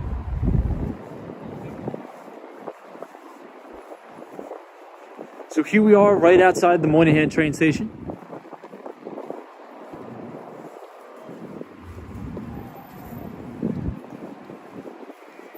Hey, Eyeglass Lady says, I was working at Microsoft in 1995. Wow. Eyeglass Lady, I hope you held all of your stock options, or your stock, Microsoft stock. Probably worth a couple tens of millions of dollars by now. Congrats to you. Hey, Lena Sandoval's here. Says hello, Tom and everybody. Good to see you. Oh, Michael Welch. No big deal. You don't have to do that. No need to do that.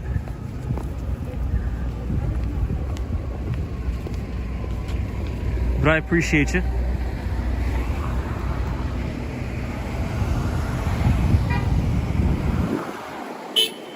Eyeglass lady says I didn't have options because I was a contractor.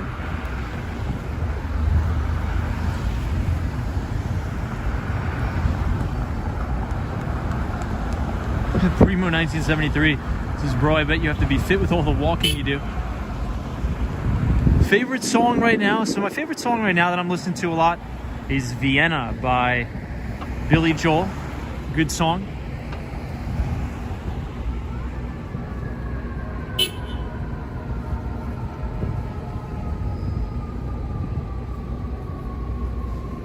So you know what I find interesting?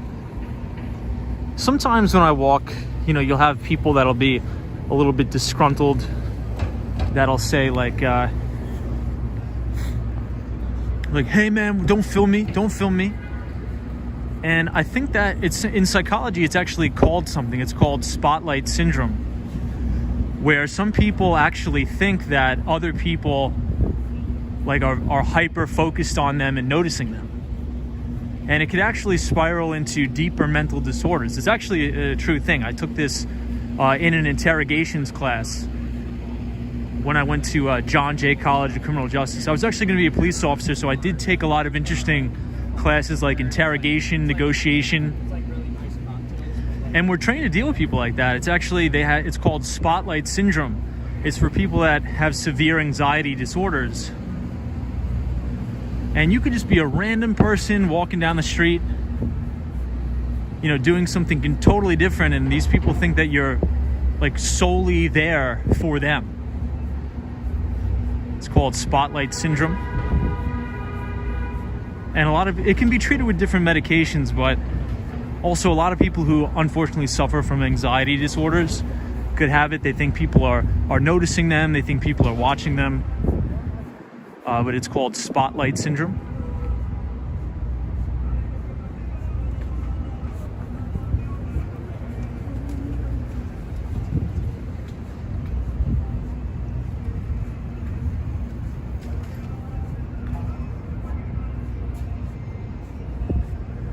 M Wall on the Run, so I thought it's called paranoia.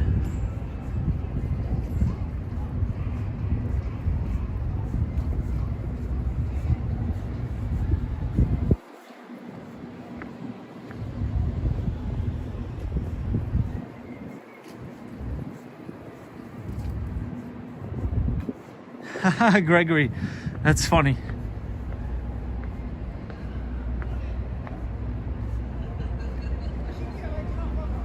All right, here we go. Beautiful view of the Empire from here.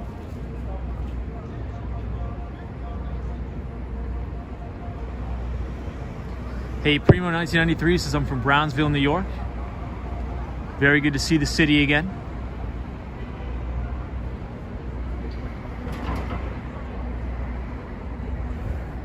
All right, so we will go in here to warm up a little bit.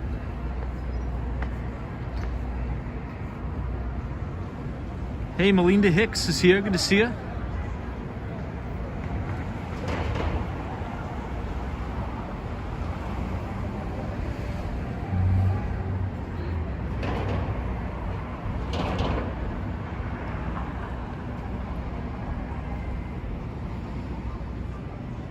Michael Jr. says, why is the Empire State Building green and red? So it is green and red for Black History Month.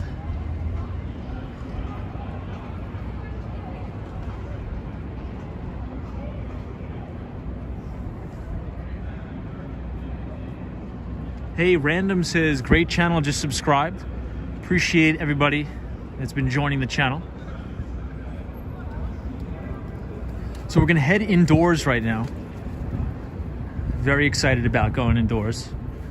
The most excited about going indoors I've been in a while.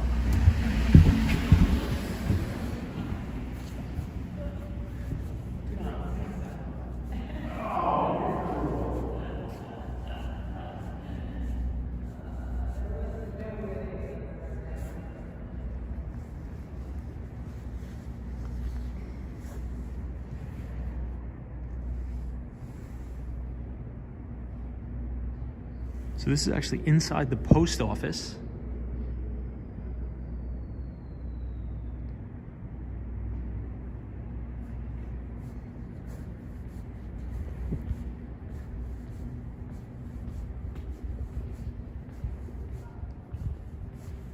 If we walk down this corridor, you guys are gonna be able to see the brand new Moynihan train station.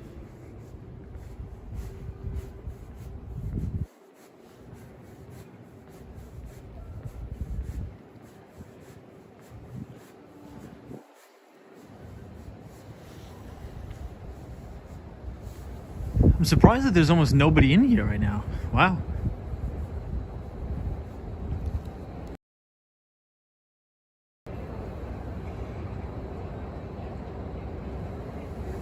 So this is the new Moynihan train station where you could take the Long Island Railroad or the Amtrak. Jennifer Kelly's is so nice.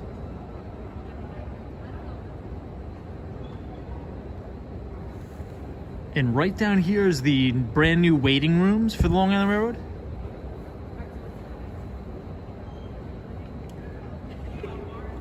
Hey, Steve from Buffalo, this is Tom. Did you see the upside down skyline chandelier in the train station? Yeah, so that's on the entrance on this side. Maybe we'll take a walk over there.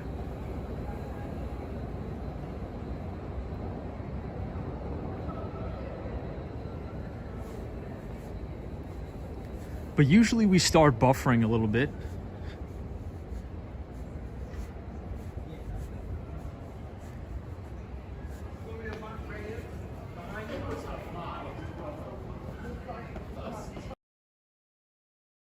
Buffering on the camera.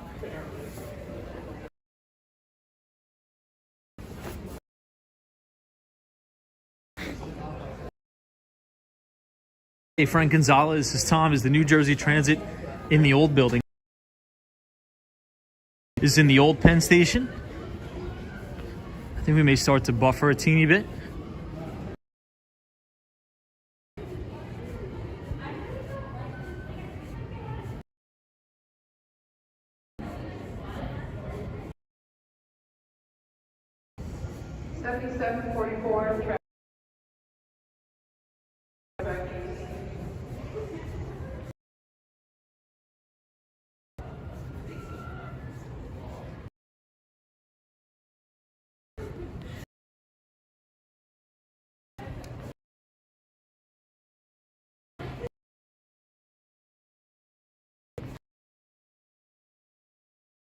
Be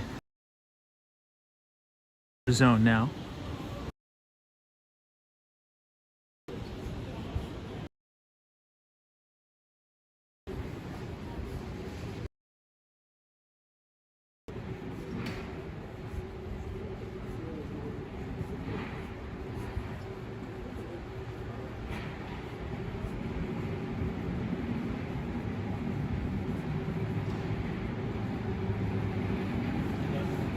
Are we still buffering? I think we may be still buffering a little bit.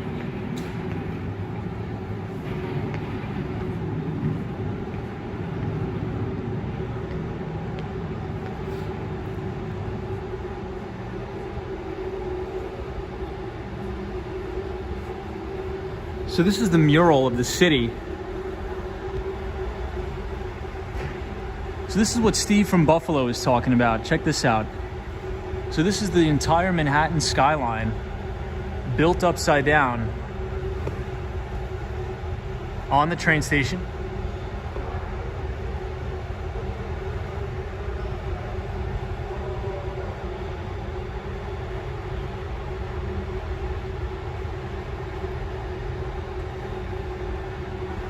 If you want to check it out, this is the 31st Street entrance on 9th Avenue.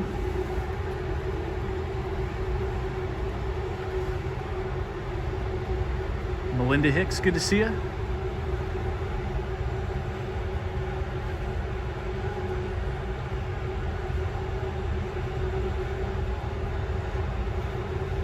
Hey, Tim says so much creativity in New York City. Yeah, this is one of my favorite pieces here. It's the entire New York City skyline upside down.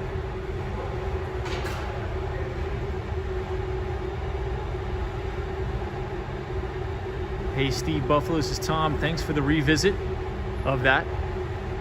Frankie's is 31st Street, 9th Avenue. I'll give you one more look and then we'll head out. Hey, Sharon Lee is here. Good to see you, Sharon.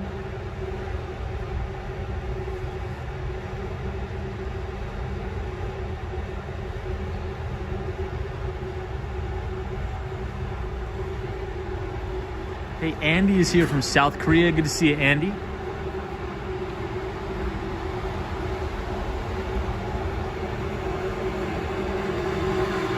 Triple G's is built upside down, built right side up, but mounted upside down.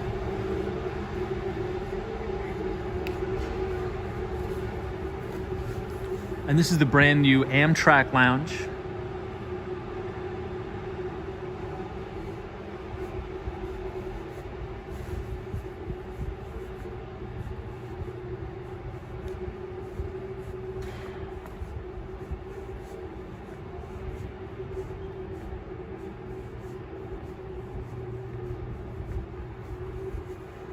Lady O says, Tom, I read that Elon Musk activated Starlink satellites in response to the Ukraine pleas.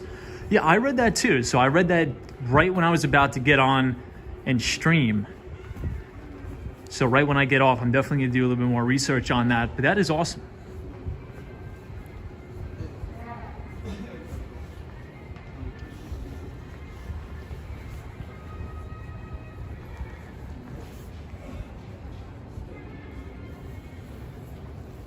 I wish the service signal was better in the Moynihan train station, because I want to take you guys all throughout here, because it's a beautiful, beautiful station, but unfortunately the service is horrible in here.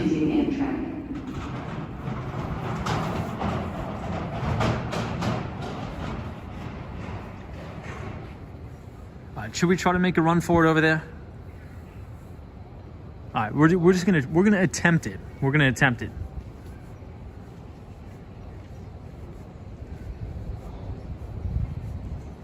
So Angela Lee, they would be used for internet connectivity.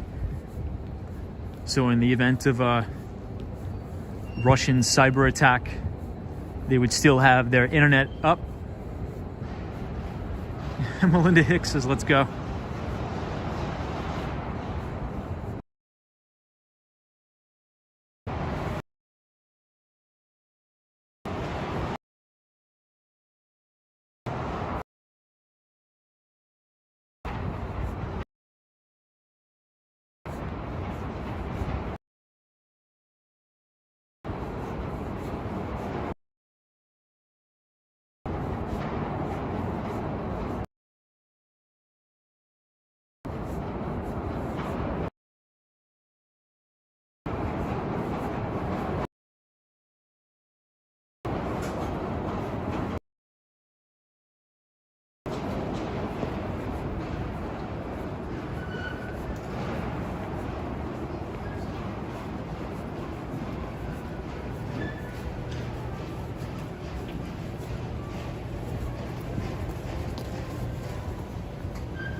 But I think we should be good with the buffering.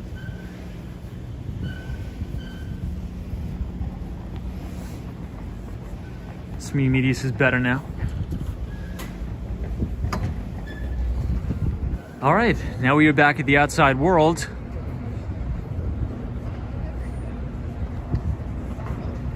So 33rd Street and 8th Avenue right here. And I'll give you guys one more good look at the Empire State Building.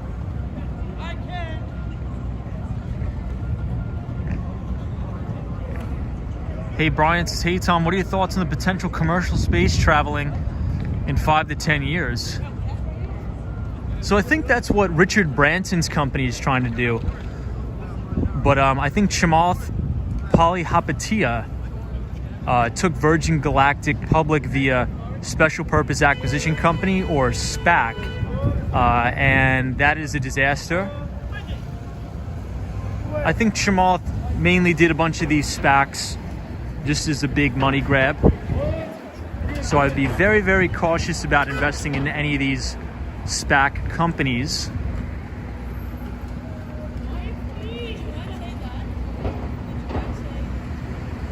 But speaking of SPACs, in this week's Behind the Street newsletter, I am going to be covering a very select few special purpose acquisition companies.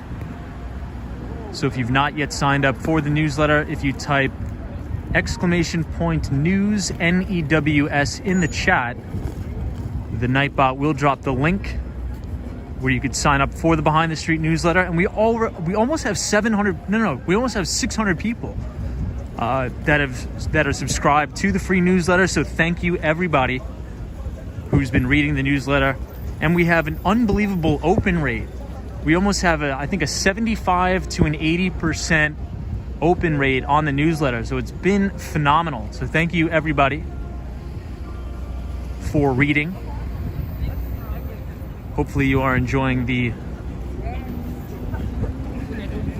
different type of approach to covering the financial markets.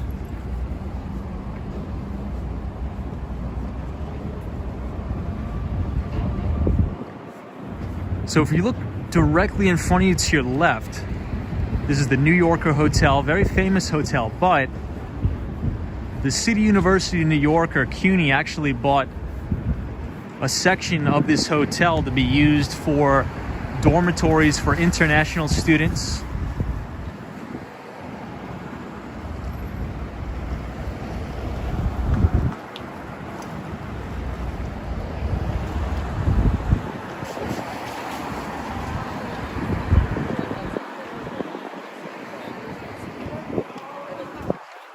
Western Mass Dave, appreciate it.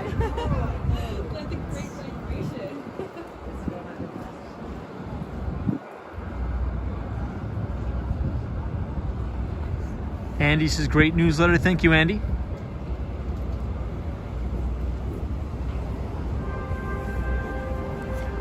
Michael Welch Jr., it's the first link in the description of the video.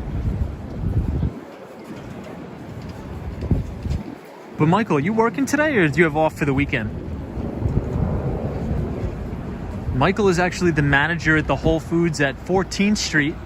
So pretty cool.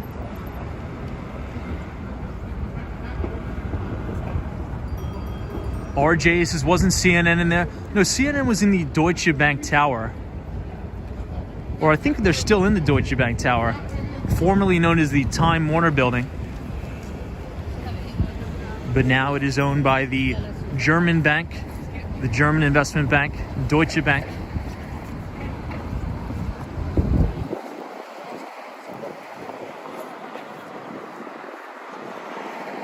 Michael says, I have off the weekends. I have that luxury. So check out the Empire State Building from 8th Avenue. This is the side you can get the AC and E trains or the Blue Line.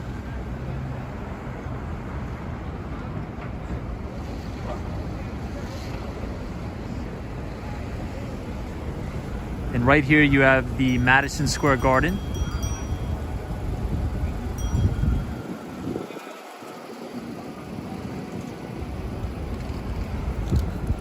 Elias, good to see you.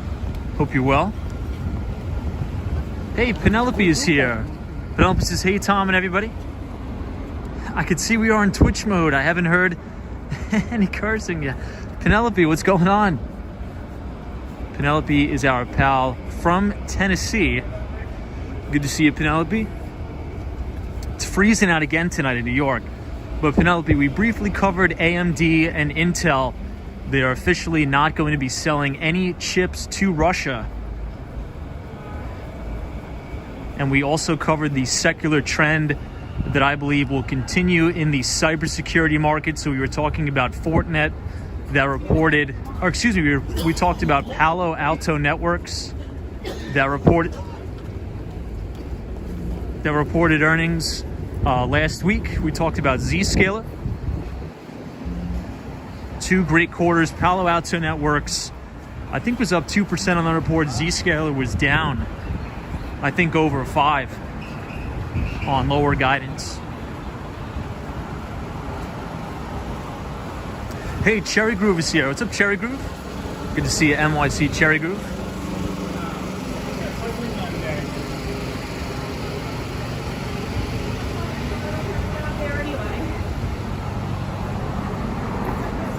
Looks like this is some tennis here.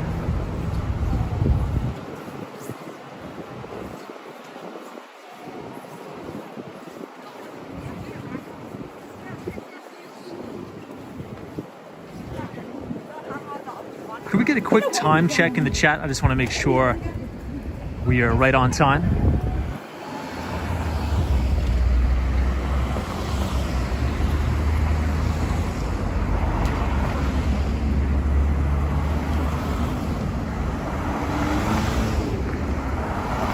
Penelope says, hey Tom, hope you're keeping warm. Yeah, we're doing pretty good here, Penelope. Hey, Tack Foggers says, nice stream, man. Thank you for joining us. Okay, 10:53, we are right on time.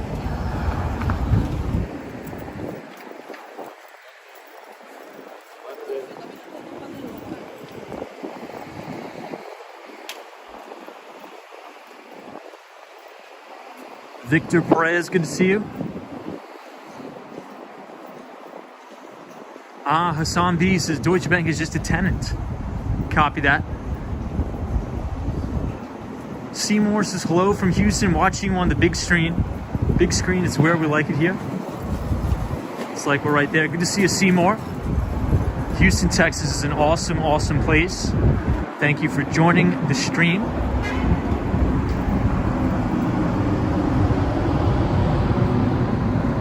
Hey, greetings from distant Peru. I'm planning a trip to New York soon. Awesome. Can't wait for your arrival.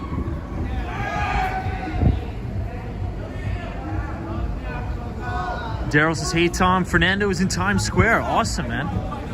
Love Fernando's super friends in the city.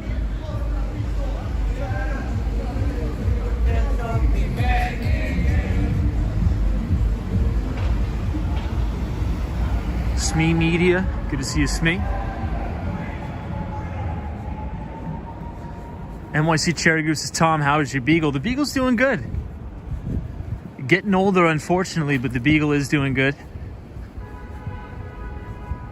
It kind of sucks to see the dogs get old, though, in all honesty. NMB 045 says, Tom, I hear Houston is the NYC of the South. It's definitely a big city, and a lot of tech companies, a lot of people in Silicon Valley have migrated to Houston. Also, Austin, Texas is pretty big now too. Very popular city.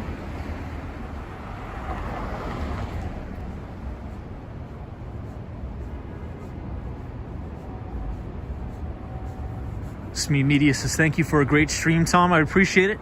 Thank you for being here, Smee Media.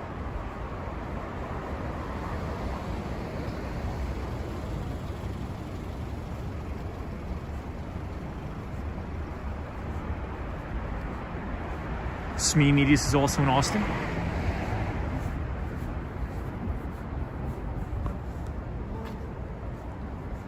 Seymour says Houston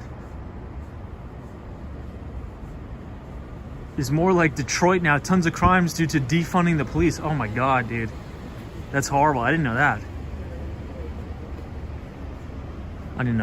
Well, please stay safe. Hey, we got the FDNY here, Engine 26. Love the FDNY.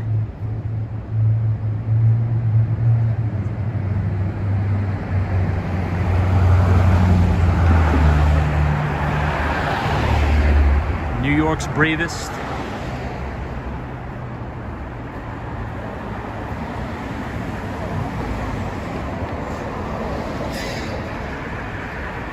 Cindy Foley says, Tom, come to Dallas. So I may actually have to do some work in Austin, Texas, but that is to be determined. When things start to open up, I want to travel a lot more. So everybody, just a quick review.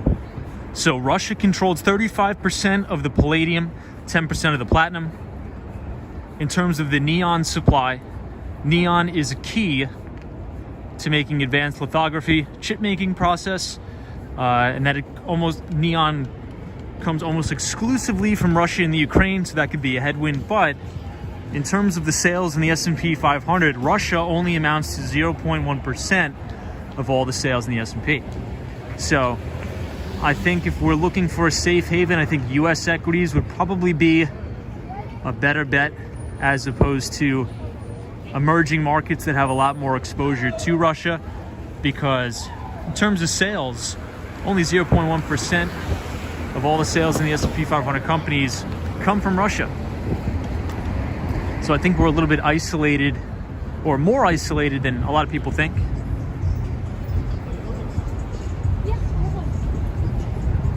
Wow, Frankie says, Tom, I heard the Russians have 6,000 nukes. That's crazy. That is crazy. That's insane.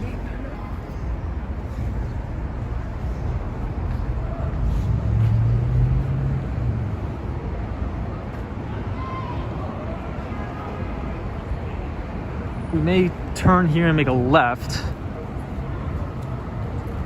just because I don't want to go too far away from Penn. So we got to get the train very soon. Hey, Ibrahim Azam, good to see you, my friend. Ibrahim Azam is our moderator from California. Long time no see, Ibrahim. I hope you're well. Hope school's going well for you.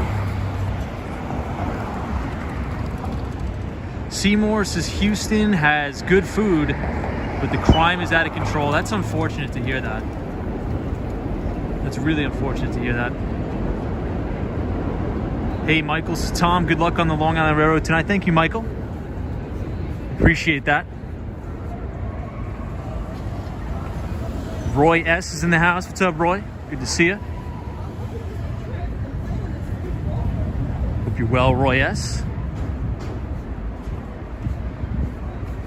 So tomorrow we may be streaming, starting off the stream in Brooklyn and potentially walking over the Manhattan Bridge or the Brooklyn Bridge. So stay tuned for that. I'm going to call that tentative for now, but we just may be starting off the stream in Lower Manhattan. I want to check out the New York Stock Exchange, the Fearless Girl, and the Mighty Bull. Gian says hello from Lima, Peru. Welcome everybody from Lima, Peru. Seymour says cool, good to see you.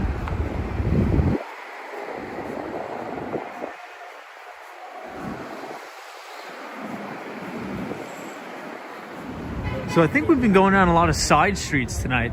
Very rarely do we go down side streets on the stream. Brian says awesome. Ruby Falcones is New York Stock Exchange. Woohoo. Yeah, we're gonna be able to see the Fearless Girl. I think this is, what is this, everybody? I think this is a Corvette. Yeah, NMB 045 says, Tom, a walk over the bridge would be a good change of scenery. Yeah, I miss the summertime and the springtime when we used to be able to walk around a little bit more, but the cold is, I think it's a little bit too cold to walk over the Brooklyn Bridge, Manhattan Bridge. That is freezing. Hey, Jonathan Richards is here. What's up, Jonathan? Says I would love to stream over the Brooklyn Bridge. Good to see you, Jonathan. Hope you're having a good Saturday. Appreciate it. Hey, Atomic Skittles says you could also go to Dumbo. We've streamed from there before in the summer. Beautiful neighborhood, beautiful location.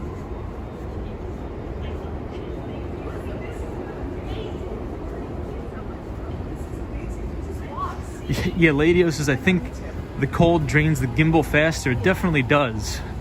100%. So check out the very, very top of the Empire here. You can see just a little bit. I think they just changed the color scheme. M. Wall says, Tom, are you anti-hat and gloves? I'm anti-gloves. I am pro-hat. Richard Foley says, love to come to New York if I could get around. Good to see you, Richard.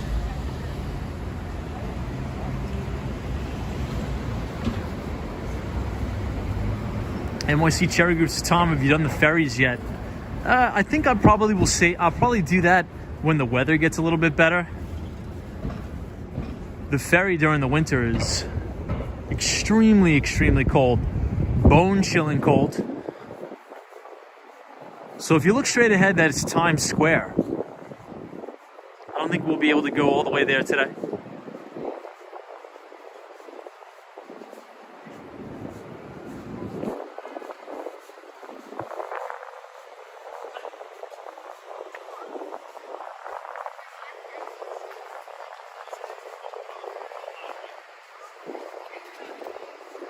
Hey, David Jones says, Tom, do you like dividend stocks as a long-term investment? I do, but here's the only thing that you have to worry about when thinking about dividends, because there's a lot of investors that say, I'm just going to look at the company who pays the highest dividend yield and I'm going to buy it. And I don't think that's a good way to look at things, because actually, most of the time when companies pay really, really high dividends, that means that their company's in financial struggle and turmoil, actually. So a lot of people have gotten tricked into buying a lot of the offshore drilling companies, a lot of the big oil and gas stocks back in the early 2000s that paid really big yields, but those companies went to zero. You know, if you want to buy like an AT&T that pays a really big dividend yield, you know, you're probably negative over the long term in terms of the price appreciation of the stock. But, you know, let's say if you're close to retirement and you just want to build yourself like an income stream, I think having, you know, maybe an ETF that has a collection of dividend stocks is probably good. But don't just look at the dividend yield and say, oh, it has a big dividend yield, I'm going to buy it, because that can be a big trap for a lot of investors.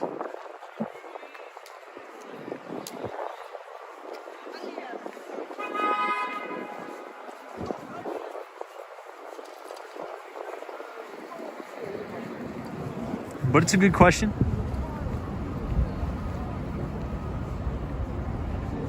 Melinda Hicks says, great advice. Good to see you. Jonathan Richards says, I'm not a fan of Times Square. Not a big fan either. Canyon Overlook says, there are any income funds? Yeah. So I think Carolina Tom, I don't know if he's watching the stream tonight or if he's in the chat. Carolina Tom was talking about those. A lot of them are good for like an intermediate term trade, especially in times of stagflation and things like that.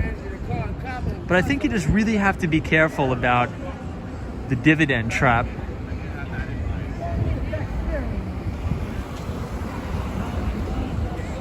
Ibrahim Azam says, I've never invested. I think I will start to learn about investing in 2023. Well, the sooner you could do it, Ibrahim, I think the better. The sooner you can, the better. Even if it's just 15% of your income, stock it away.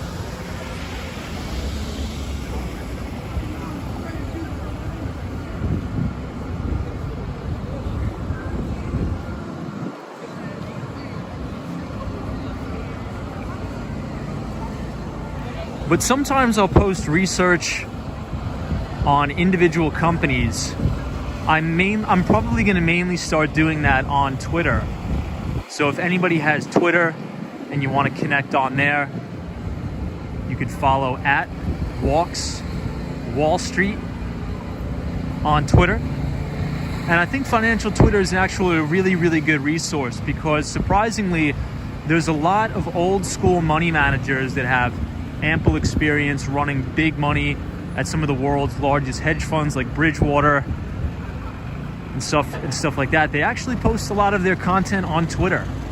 So if you know the right people to follow on Twitter, you can actually learn a lot. You can actually learn a lot.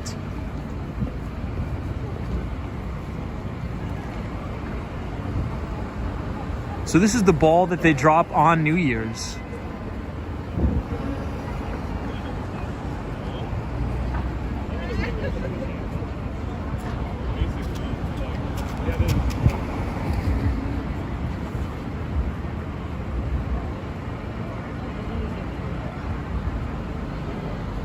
So I think we'll turn around. My phone is on 10% battery. So we'll take a little walk over to Bryant Park. We haven't been to Bryant Park in a while. And we'll call it a day. Nice guy numero uno, good to see you.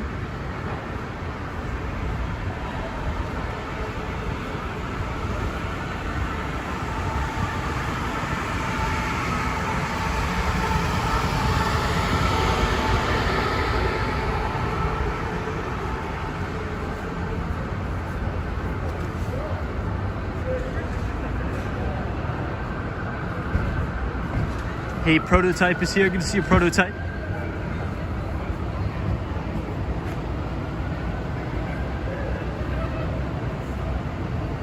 Out and about, good to see you.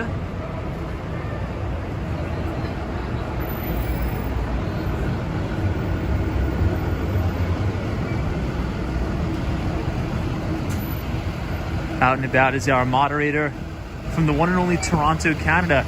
If you look straight ahead, you can actually see the Chrysler building.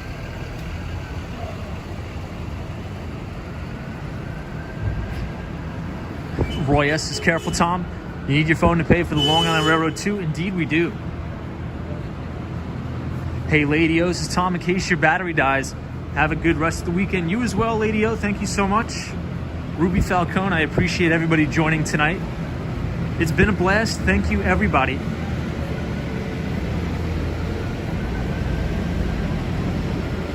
I hope everybody could take some time tomorrow on a Sunday to sort of relax. It's been a crazy week. So I guess we'll call it a night here, everybody, right outside Bryant Park.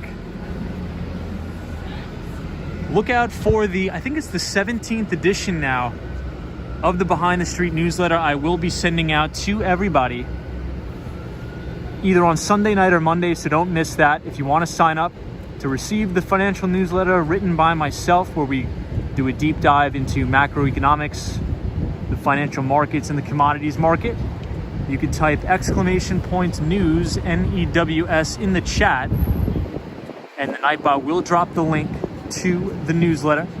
Kilo Whiskey Juliet, I appreciate you very much for the $10 donation. I appreciate all of the support to our pal Kilo Whiskey Juliet. Much, much appreciated, my friend.